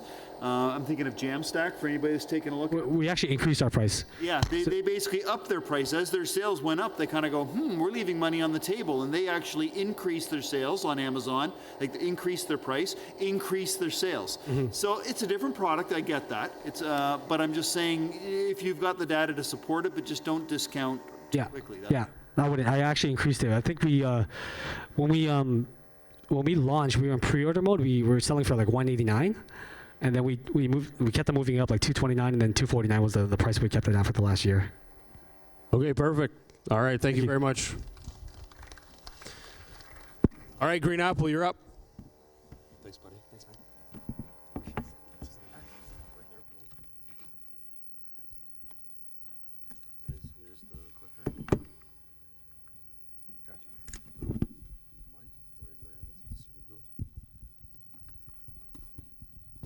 Great, thanks JP and Laura for inviting us. So my name is Christopher Tufford, and I'm the founder and CEO of Green Apple. We are a FamTech software platform. FamTech is a new tech category that we're creating. We sort of reside in this overlapping space between fintech, edtech, and e-commerce. We don't really fit into any one of those specifically, so we're creating a new one. So when I was younger and there was a field trip coming up in my class in, say, grade 3, then at that point, my mom would give me money and I would take the $5 to school to pay for the bus trip. But now what's going on is many schools have gone to these cashless payment systems. And so they handle the cashless payment part for parent-to-school transactions, but they're not dealing with anything else, right? They're not dealing with the field trip form. They're not dealing with parent communications. So Green Apple's integrated solution is to provide the cashless payment system that schools need, but we also provide them with digital forms and parent communications. And then on top of that, we provide with an e-commerce marketplace and other fundraising tools. So not only can we help the schools with the cashless payments, but we can help with fundraising. So how does Green Apple work? So if we look at the school side of the school focus side of the platform, we've got school events. So these are things like pizza days, field trips, milk programs, fundraisers, and other parent-to-school transactions. The school creates those events on our platform, parents log into their event or to their account on our platform, and the money gets transferred to the school's account. If we look at the parent focus side of the platform, we'll have platform partners. We'll partner with retail businesses that provide things like sports events and sports leagues, after-school programs, summer camps, tutoring services, school supplies, etc. We'll help facilitate transactions to those partners, and then we'll earn commission revenue from that, and we'll share some of that commission revenue back to the school. So let me be clear about the business model. The existing business model is selling software to the schools just to facilitate those parent-to-school transactions. Our business model is providing free software to the schools to provide those same cashless payment parameters, but we also do the digital forms and parent permission slips and waivers. Then on top of that, we add in the e-commerce platform with the partners, so we can add extra fundraising to the school. So why now? Well, two important reasons. One, we've all seen in the news recently about cuts to education. Doug Ford cut $100 million from the education budget last summer. There's been another cut since then. Schools have never been more squeezed financially. On top of that, millennial parents now make up the majority of school-age kids, and they have a much different expectation in terms of their experience and are much more comfortable with online shopping. How big is the market? Well, if you don't have a young child in school nowadays, you may not realize how big this market is. In Ontario alone, we're talking about $125 million, excuse me, it's $650 million is the Ontario parent-to-school transaction market. In North America, that's $65 billion. If we add in the parent consumer spending side, which is the stuff they're spending on their kids for sports leagues and after-school programs, et cetera, we're talking about $9 billion in Ontario alone and $225 billion in North America. So our go-to-market strategy is relatively simple. We're going to acquire users on the platform by providing schools with free software. We're going to be targeting greenfield schools and school boards, which is the York Catholic District School Board, a couple other school boards we're talking to that are not happy with their current platform, and the vast majority of the private schools, the over 1,300 private schools in Ontario, do not use a platform like this yet. Then the monetization strategy is pretty straightforward. We're going to connect our platform with partners that the parents are already buying goods and services from, which are obvious, plus Biatab's digital gift card technology and Plaid's banking API technology, so we can provide transaction routing for donate your change. The business model is simple. So we're going to aggregate our costs and our charge to the schools. So we're going to earn about a 1% margin on the school transactions, but the real money to be made is through the online e-commerce marketplace. We'll earn a 10 to 20% commission on facilitating those transactions, 4 to 6% on the gift cards, and a 20% margin on the donate your change functionality. Our 3-year revenue projections are based on sort of schools, which then equal out the sort of number of users. So we're expecting to have in the neighborhood of about 20 schools to finish out this calendar year in the fall. Year 2, we should expect to see that grow to 150 schools. Year 3, 500 schools. And then, of course, the number of users. The average spend at schools, that's the average spend now that parents are spending, right? The average school is $100,000 per year per school. There's an average of about 400 students, $250. So the average spend that we're expecting to see will start relatively small, and then we'll see it grow as parents start adopting and using the platform. Future growth markets, we're going to be focused primarily in Ontario and the GTA to begin with, but then expanding across Canada into the US. Competition, there is competition obviously now in the marketplace in terms of providing this cashless functionality, but that's pretty much all they do. And on the supply side, there are platforms out there now that can help schools and sports teams success fundraise, but of course, none of them are combining these two sides of the equation the way that we plan to do it. Competitive advantage, well, we're disruptive technology. I know that some people sort of throw that out a lot of the times, but we're going to be turning the business model upside down in this business, so we will be a disruptive business model. The marketplace that we want to build for parents in terms of aggregating their shopping experience to find products and services doesn't exist yet, and the social responsibility will help drive parent adoption and sales to the platform. We have an experienced team, myself and Wesley, Peter, Darren, and Lisa. I'm a sort of career entrepreneur. I left college after 2 years to start my first company. There's a number of us that have startup experience and exit experience. We have good advisors. Shan and Brad both have C-level educational software backgrounds. And right now we've raised money previously through friends and family, as well as through OCE and Verge Capital. And we're trying to do a small bridge round, sort of a bridge pre-seed round, depending on your definition, to get us to a seed round of a $250,000, a $2.5 million cap, probably through a share subscription model. We're looking for strategic partners to help with introductions to investors, schools, and other partners, and we're going to be exit friendly. So now I can take your questions. Perfect. Thank you. Over to you guys. Oh, so just to make this clear, I skipped over this part. So 2 weeks ago, or 3 weeks ago now, my son's grade 3 class was going on a field trip to Dairy Queen. It was a year-end trip because they'd won something in class, and his class got to go to Dairy Queen. 4 pages of form. This is the actual form. 4 pages came home. One, there's an explanation. One's the permission slip, the parent's copy. One's the permission slip, the school copy. One's the waiver, a waiver to go to Dairy Queen. My wife has to log onto the competition to pay for the field trip, then record the receipt number on the permission slip form, fill out the permission slip form, sign the waiver, and send it back to class. Our platform does all this on the platform digitally. Sorry, questions? I know that Angela wanted to rake me over the coals first, so, no? I have a quick one. Yes. If you are looking to undercut your competition by offering this for free, why do you think schools are hesitant to sign on board? In other words, why don't you have, say, 100 schools? So we're fairly new to market. We're onboarding our first few private schools right now. We are talking to the large school board, the York Catholic Board. I thought we would be on board with them over the winter, but the person that we were dealing with and the decision maker at the board retired suddenly, so that whole sort of program got reset. We're just rebooting that process now. We do expect them to be doing live pilots in the fall, along with a handful of the private schools that we're onboarding now.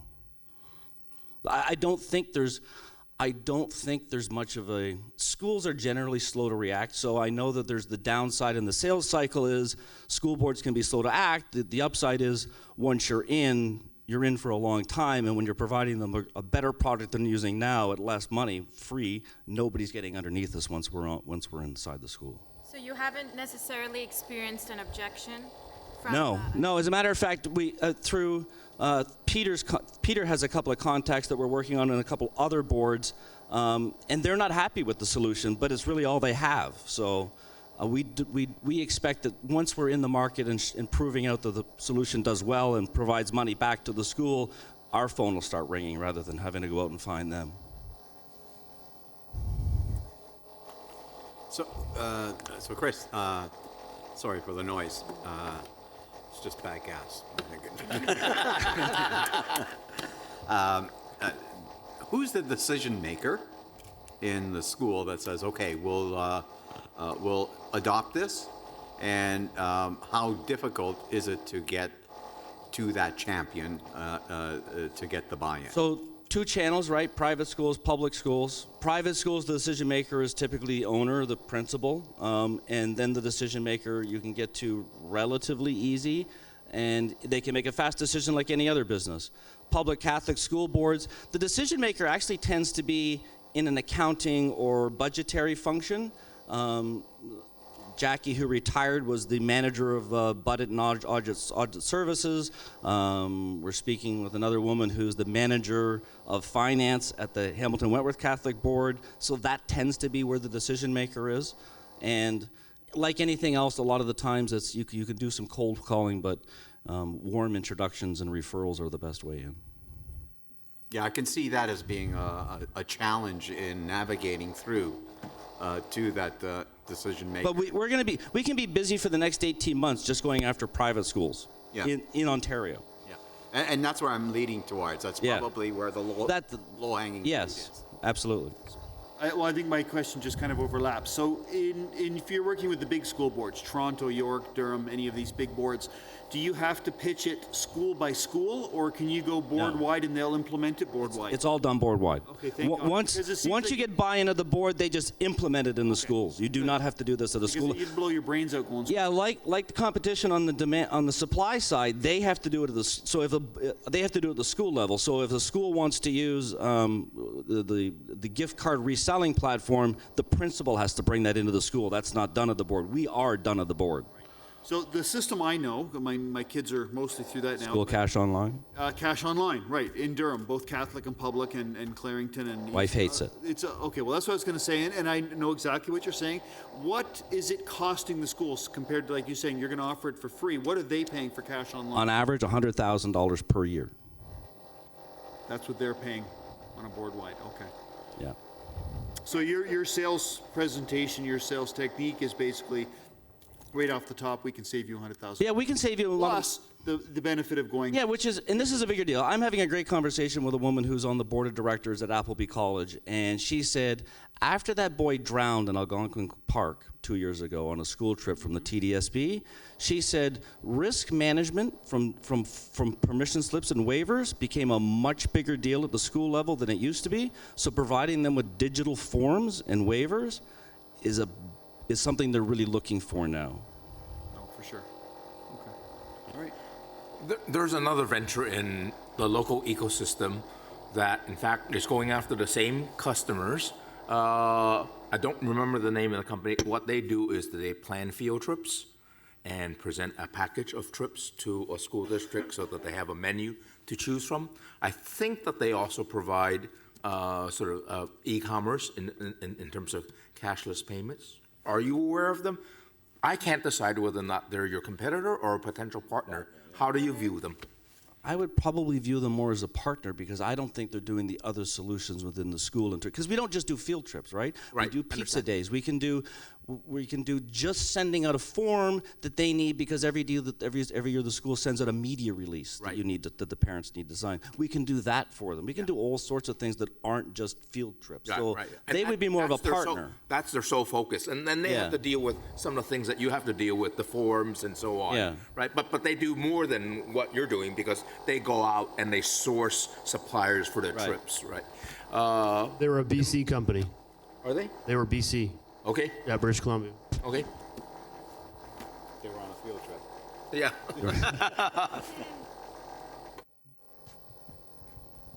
Any last questions?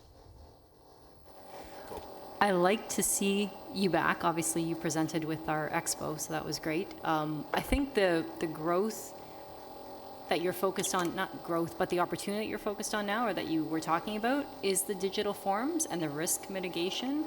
I think that's something that we didn't necessarily highlight or capitalize on the first time. So Yeah, that call was more recent. Yeah. And so it was highlighted more recently that this is a much bigger deal in the school boards now than it used to be. Yeah. In school boards and private schools. That having, apparently, because what she said to me was, after that trip, there was an issue with the paperwork because there wasn't supposed to be anybody on that trip unless the parents said that they were a competent swimmer, otherwise they couldn't go. And so now there was an issue about the forms. Did she sign it? Did they still have the form? Did they still have the waiver? Whatever. Are you, have you touched the U.S. marketplace at all? Honestly, other than looking at the size of it, I haven't, but they're effectively doing the same things. There are players that, the biggest, the School Cash Online is a big player in the U.S. market. The reason why I say that is that the school district boards are a lot more like a private business than the bureaucracy that we have here. So they may be easier to tap into. Right. That's the only reason why. The plan is to go to the U.S., but we'll be busy for the next 18 months just getting our feet properly planted here in Ontario. And there'll be tons of, the private schools alone could make us a significant company here. Yeah, the only thing that you, and you'll have to experience it going through the journey, is it worthwhile spending all that time in that 8-month period locally trying to get a land grab as opposed to going to another land grab that might be easier to tap into. Yep. All right, perfect. Thank you very much. Thank you. Good job, man. Thank you. Hop in.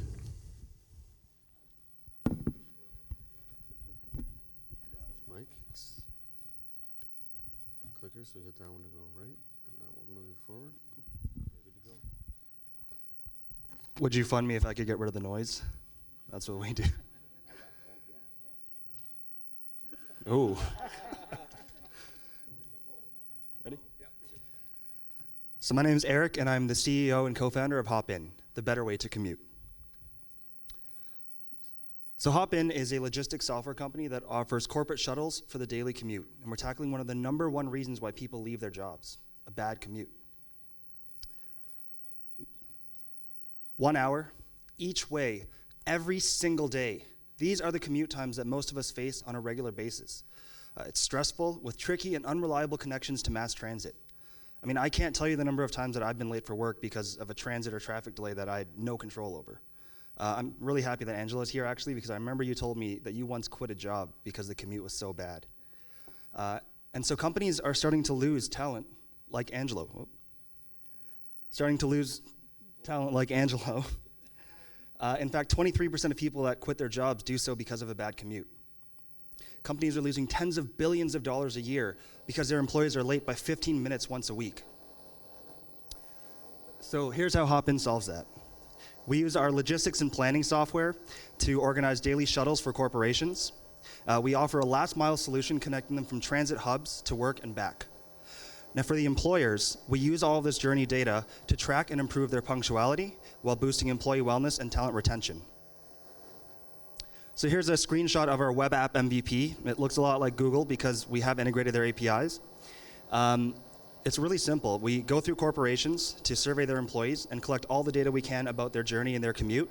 And then we go back, plot the points, tie it back to our database, and then we plot the points on the transit lines where we'll do pickups and drop-offs. And it's worth noting that, again, we are a logistics software company. We actually outsource the driving to local shuttle companies and Uber, and we just got our account with Uber today that we can access their fleet in priority. The reason why we're doing this is because the infrastructure is already there for shuttling and ride sharing. It's really the logistics and software that's needed for routine ride sharing. Remember, Uber does on-demand, but we're doing routine ride sharing. So it is the employees that are riding, but it's actually the corporations that are paying us monthly. Part of our process is to help them figure out exactly where they're going to pull from their budgets. We're working mostly with perks and benefits budgets right now. They can also do deductions from the employees. But ultimately, it's one payment once a month from the companies to hop in. And the results have started to show. We were actually talking to Dave from Nutcracker Suite, one of our pilot companies, and he told us that the other day he was late leaving the house. His train was delayed, but because of that last mile with Hop-In, he actually made it to work before his normal bus. Now, we've only been operating for about 6 weeks, but we do have 100% punctuality. We've never been late yet. The metric that we're most proud of is that we're saving riders time. So we're saving them an average of 20 to 36 minutes each day. So we're starting to give them their lives back 1 minute at a time. Nutcracker is just one example of our entire market, and it's quite large actually. In North America alone, it's a $100 billion market for shuttling, and that's based off of medium to large-sized corporations in office and industrial parks, outside of metropolitan areas, and away from mass transit access. So if anybody's familiar with Markham, let's say Unionville GO Station to Venture Labs at Highway 7 in Warden. Looking at the immediate market, though, we are testing in the York region. It's a $600 million market with more than 5,000 companies fitting our profile. By 2021, we'll be hitting a GMV of about 10% of that, so 60 million, and our revenues that we take home are a quarter of that, so 15 million by 2021. Our main competitors are Uber and Lyft and Roundtrip. We focus more on Uber because they've been running those transit systems with Innisfil, Ontario, but it's been about 4 years and they've not been able to expand outside of that yet.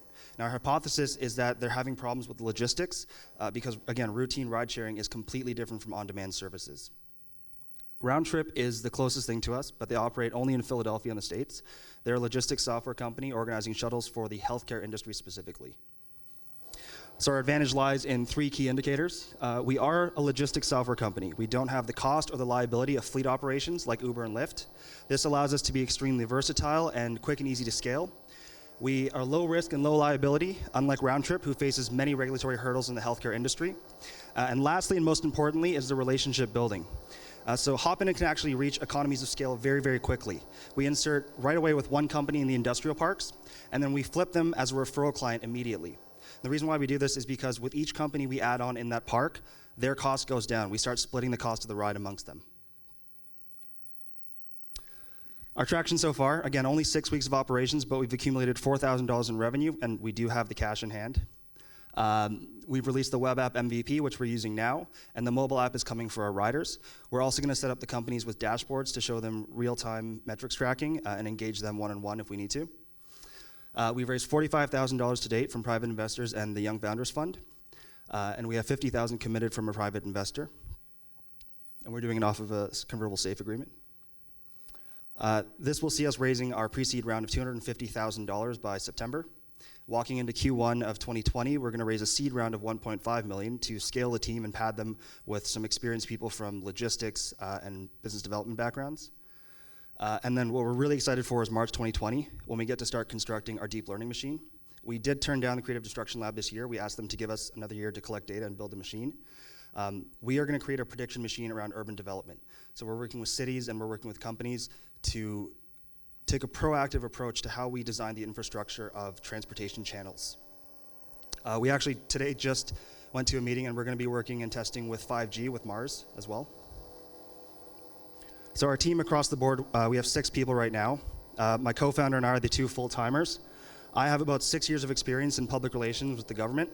Most recently, I've worked with another startup at the DMZ, Curex, and Jonathan Holland, who I'm sure many of you have met before or know. And I'm a current Next 36er. My co-founder, Boyd, was a 4-year starter at a Division I school for soccer, and he has 4 years of experience in B2B sales and account management. He was also the team lead for his company. We have a variety of partners around the Ontario scene. We are a York Region company with a lot of Toronto ties, and our advisory board consists of 4 members right now. They can help us with anything from risk and compliance to industry expertise in HR, and most notably, Ben Stacy just joined our board. He is an EIR at the DMZ. So our ask today is $150,000, most of which will go towards scaling our team right now. We're hitting capacity pretty soon, and we need to start automating our processes as well. Marketing and sales, of course.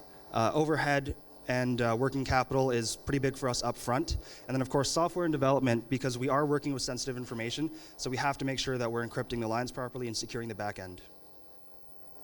Now, we know what our service can do for enterprise-level clients, but honestly, what we're most excited for is to be able to change the way that people live their everyday lives and start to give them their time back. We are Hopin, the better way to commute. Thank you. Perfect. Thank you, guys. I didn't get rid of the noise, I'm sorry. Angela, keep your money. Just a quick question for you. Could you give us the breakdown of the 4,000 in revenue, just the economics behind it? How many trips, top line, et cetera? So as of today, we've actually taken 33 trips. That 4,000, they actually paid us one of the companies in advance for July.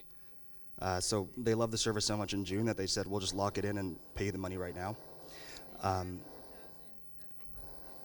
No, 2,000 of that. The other 2,000 is a separate contract with another company that we just, a pilot that we got.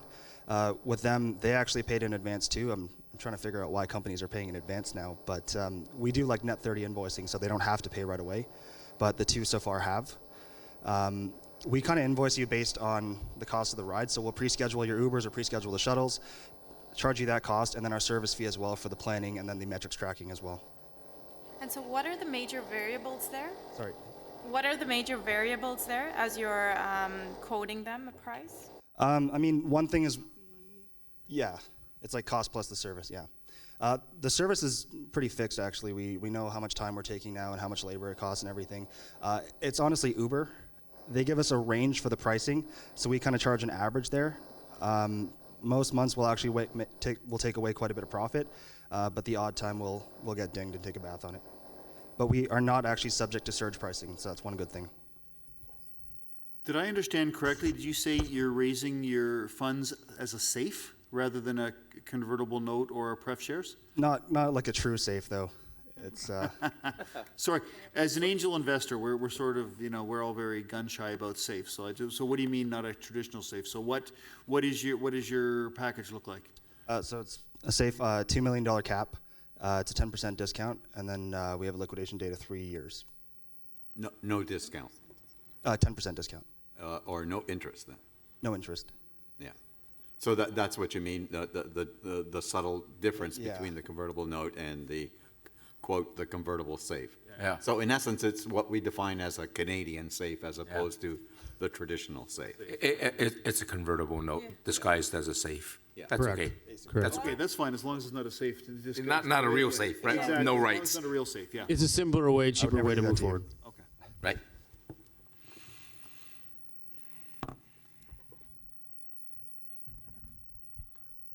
Any other questions?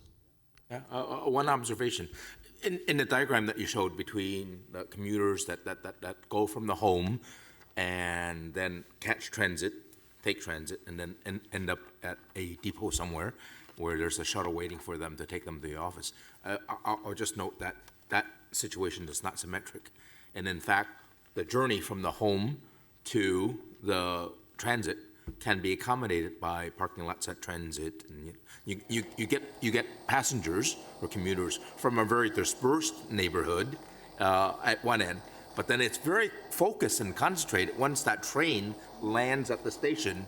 And this is where in the San Francisco area, I saw multiple buses, large buses, just waiting for the BART train to arrive in Millbrae to take them to work in San Francisco. Yeah, so we definitely we know there's a variety of them in San Francisco, and there's some popping up in Ontario and Toronto now actually too. But again, our key differentiator between us and them is that value proposition that you're kind of killing two birds with one stone here. You're getting the HR metrics tracked as well, where a lot of companies, especially the medium-sized ones, don't have the budget to track that and put into it. For one price, we're giving you everything. Right. I'm just saying, also keep in mind the fact that the two ends are somewhat different in nature, and one can be, much more economical to operate, just simply because of the concentration of passengers. It's funny you say that actually, because I think last time we pitched for you, we were going to tackle both problems. We realized for the first mile, though, we wanted to do carpooling groups, and we have to hit a certain capacity and volume before we can actually tackle that. But it is still in our future plans. Yeah. Okay. I think it almost goes without saying, but I don't think you handle the return trip, right? It's only the getting to work on time. It's not going back. We'll take you from work back to that same hub as You well. will? Yeah. Okay, that's what I was curious. Otherwise, you're stranded at work. Yes, No, okay. we'd never leave you at work. I That's know. good. Somehow that didn't come through, or either I missed it, but it's good that it's a close, it's a loop. I'm going to ask one question on expansion. How do you expand from here to Montreal to Vancouver? How do you project that in the next 12 to 18 months? Yeah. So our plan is actually not to go to Montreal first. Netlift is out there, and they have pretty dominating control of that market right now. We're actually going to go out to Calgary. We have a couple of partners out there. And then we're going to go down the States, down the Midwest, because that's actually a little bit of an untapped market for commuting and shuttling that way. We have some channel partners that we're working with now, mostly HR consultants, and then we're actually just building right now with property management and developers, because they're going to help us get in as a perk with their companies. So do you see it as the scaling being a franchise model, where you would look at each region as almost a separate entity, where you're providing all the guidance and the software and mechanisms to succeed? Yeah, because the shuttle market, especially in Canada and America right now, is extremely fragmented. There's no clear winner right now with all those companies. There's mom and pop shops. So we can come in with the software and basically take control of the entire market. So there could be an opportunity for you guys to raise money and take out the competition, buy them, merge your product into them, and utilize their teams if that's a way of a land grab. 100%, yeah. Okay, any other questions? No. No, perfect. Thank you. All right, thank you. Good job, man.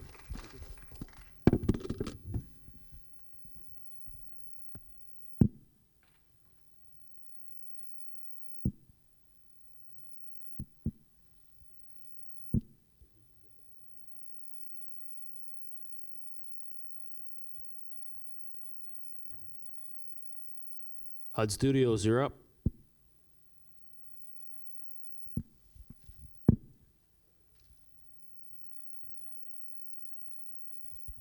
Okay, so here's the mic. Just clicks right. Awesome. Good to go. I'll put my hand up at 6. Okay. Hi, I'm Andrew McLaren. I'm CEO and founder of HUD Studios, and that really is my bloodhound wearing Oculus Rifts, by the way. His name's HUD, by the way, just sort of fits with the profile. So, there's the clicker. We're a company based on Vancouver Island. A bunch of pretty seasoned, award-winning, by hook or by crook, I guess, tech people who've done some pretty cool work in the sensor space, and also the analytics space. We came together and we found out we had something in common. What we had in common was where we reside, there's an awful lot of kids who are sitting there losing their lives to video games, and I don't know how else to put it.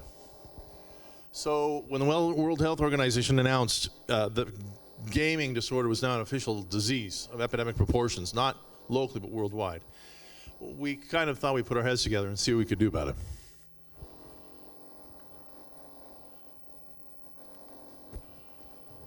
So, burn, earn, and learn. So, what do we do? Burn their calories, get them fed, get them excited about it. Let them earn.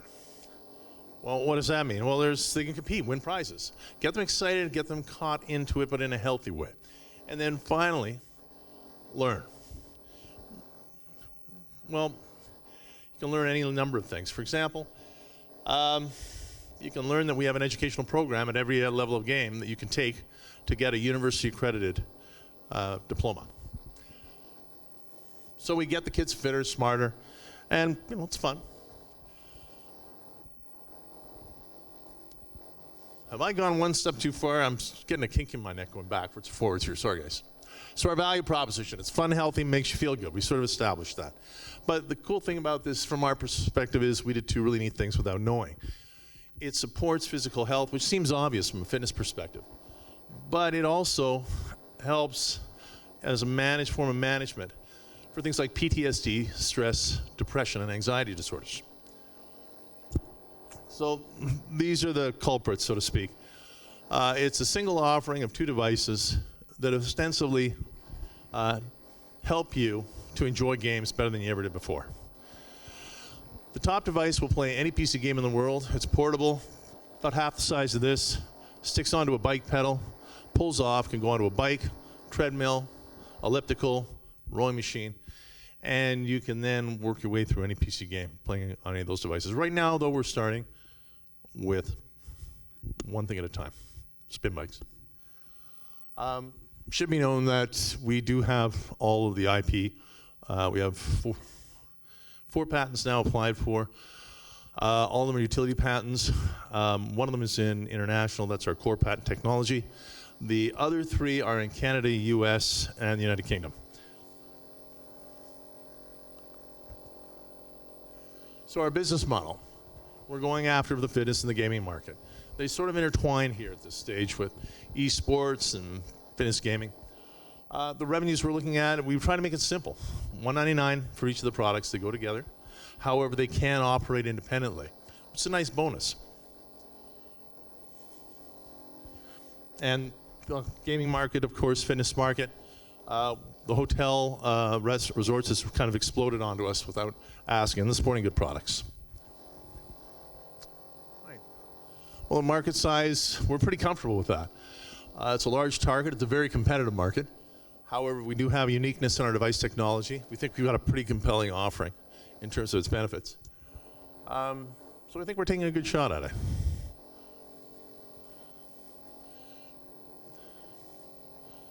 So we're going to actually look very heavily at having this champion from a marketing perspective by celebrities, so to speak, who are interested in gaming but also see the value in what we're doing for the kids.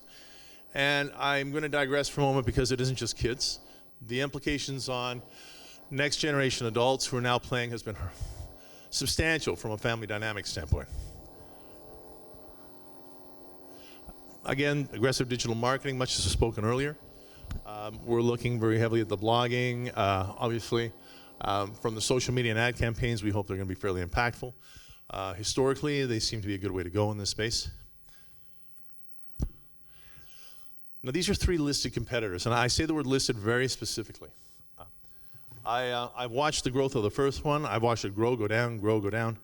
And I know it's a very compelling competitor we have in Verzum. We feel we have a much better product because of a number of reasons. Portability, stability, reliability, and quality of video being 4.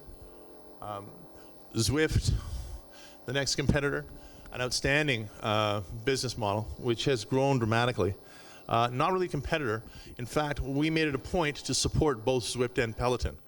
Our product sits on top of it and adds gaming features that aren't available without impeding any of their products.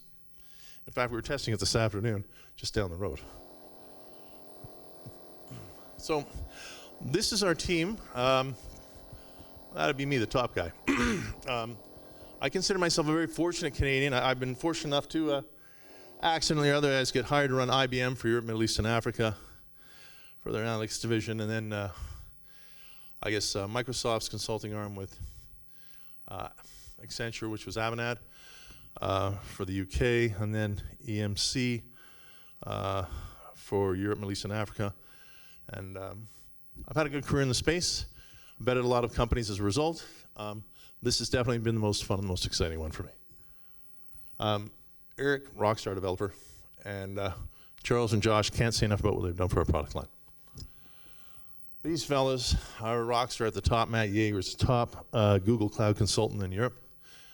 Used to own another company of his own, Colt Technologies, networking, invaluable from an architecture standpoint from us. Chris Eakin, Vice President at IBM, sold to Hitachi, very good friend and good work associate. Mark Lang, former product management director at Electronic Arts. So, financials pretty straightforward. Basically, we're looking at 6.6 to 14.8 to 22.7 total revenue over the first 3 years. Our numbers are catastrophically low in terms of our inventory based on demand in the market. We think because of how cheap it can be to produce, and we'll have to let time tell. So, as an exit strategy, where are we going? Well, we have a pretty good indication that we're looking to either a tech company, a gaming company, or some type of sports studio type company to pick us up. We know it's a good bet that one of them will because of the amount of interest they've shown in our product so far. We've had a great deal of support specifically from the BC community because of our location. But we're interested to see where we can go with this. And that is what we're looking at as an offer. So ostensibly $500,000 for 15% of the company right now. That gets us to where we need to go, which is the initial product launch. We have a release date of our next generation product in about 3 months' time. Everything's set to go. Our prototypes have been working perfectly. We're simply migrating hardware into a smaller, sexier, slicker group of products. And from there, we're looking at probably an XC level early January. Thank you very much. Perfect. Over to you guys. Okay, your sales in the slide looked definitely more realistic than what I saw in the booklet. I was thinking, wow, if you're going to be 70 million by the end of 2020, that's pretty good. What right now are your number of unit sales and actual number of customers and revenues? So where are you now? We're at 0. Okay, so you are totally pre-revenue. Okay. It's quite deliberate, and I should have a microphone. Sorry. Yeah, and Jeff, to answer that question, we can answer it, but I'll fully explain why the book's different. It's you'll understand. So no, we're ground zero right now. It's self-funding the whole way, and I have no plan on releasing a product until it's fully ready to go. And it's at a point where all the feedback I've had has been very flattering. So, because you mentioned the next generation product, so I was basing that on our prototype. Gotcha. Okay. Yeah. So so it's basically your mass market product that's coming out now beyond the prototype. So that's what's going to be going out. No. We have one more deliverable. We have I'll call this like a finalized MVP type concept. Our engineer also agrees. Let's get this right before we launch this. We think we definitely have it right. In fact, we have the next generation model is here with me. You can take a look at it after if you want. But we'd like, we think in 3 months' time, we'll definitely have a product that will be released in about 50 to 150 units, which will get tested for about 2 weeks. We're fairly confident it'll roll. And then we have targeted users that will be using it for the next 2 to 3 months max, and then we'll have our release. Yeah. Okay. Sorry. Okay, thanks. So first of all, I'd like to mention amazing team that you've assembled to be a part of your venture. So kudos to you. Well, I've worked with all of them, and I have a great deal of respect for them, actually. And one of them has a wife who's got a butchery that just kicks in England. It's amazing. So you're all well fed then too, right? Well fed, evidently. Yes, evidently. On the tech side, and it was a question that I had before Jeff sort of through the revenue question got to. So you're currently at the prototype stage. Yes, we are. And ramping up to a production model. Correct. In the next while. And you've got the supply chain in place to enable that production progress? Truth be told, we're just happy to be here today. Okay. But again, it doesn't discount from the fact we think we have a pretty solid product. But yeah, that's exactly where we are. Okay.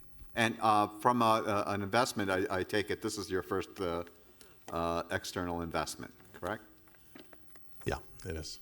So have there been any friends and family investment into the company? I sourced it myself. Sourced it yourself? Any lots of people ask. External government sources, IRAP, any of those sources? We're eligible, but we haven't. Okay. Good. So I'll provide you with a little bit of feedback. As a pitch to investors, this is not very credible. It was really hard for me to try to understand what your product was and what you're doing from the Gus summary. It was hard to understand. I understand. You showed us 2 different devices. I don't know what they do. You didn't speak to that. I also don't know, as you enter the market, whether you're going to take existing games and somehow jimmy them or rig them so that they work with your exercise device. I don't know if you need to write your own games. A lot of things are very unclear to me. And then probably the worst of all is that you're saying we're going to be able to go from 0 to $70 million or from 0 to $40 million. It takes time to ramp up to revenues of that. It takes an organization that you don't even have right now. And to hire an organization of that size, it takes time to interview and find the right people, right? So just be careful about showing us the hockey stick because you think that we want to see it. It does you no favor. I appreciate it. Okay. If it means anything, they aren't that I don't have the answers. I seriously just omitted them through the nervousness of the presentation. I'm sorry.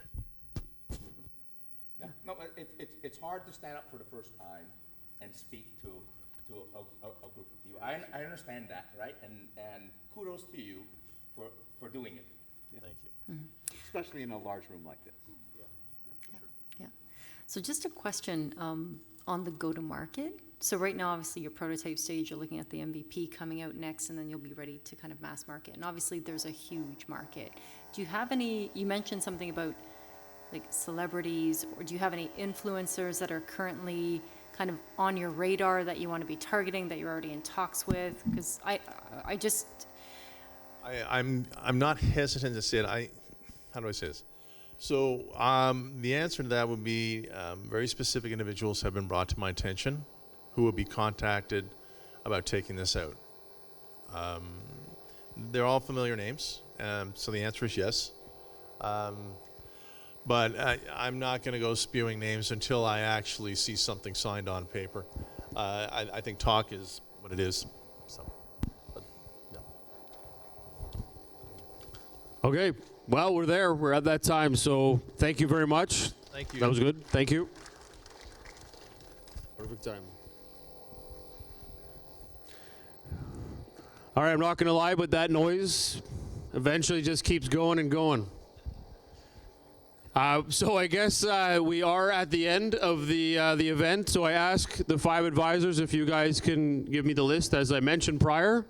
I would like to thank all the startups for all their time, effort, and coming in today. You guys did a great job. Thank you. A lot of hard work. And I will leave you guys with the advisors in a few minutes to make your way upstairs. Well, you can keep eating. Never thought I could get to say that before, but you can keep munching down on the rest of the food, and there are coffee and other drinks there as well. So enjoy yourselves. I think we're good until 9 o'clock, and implore you guys to obviously meet, chat, and discuss the questions you weren't able to get answered. And if there's anything that we can help facilitate in the meantime, you guys know where to find us. Outside of that, thank you very much for an enjoyable evening. We'll see you guys I guess the next event we have. If not, we'll see you in September on the 9th at the next PitchitTO City Hall. Thank you very much, guys.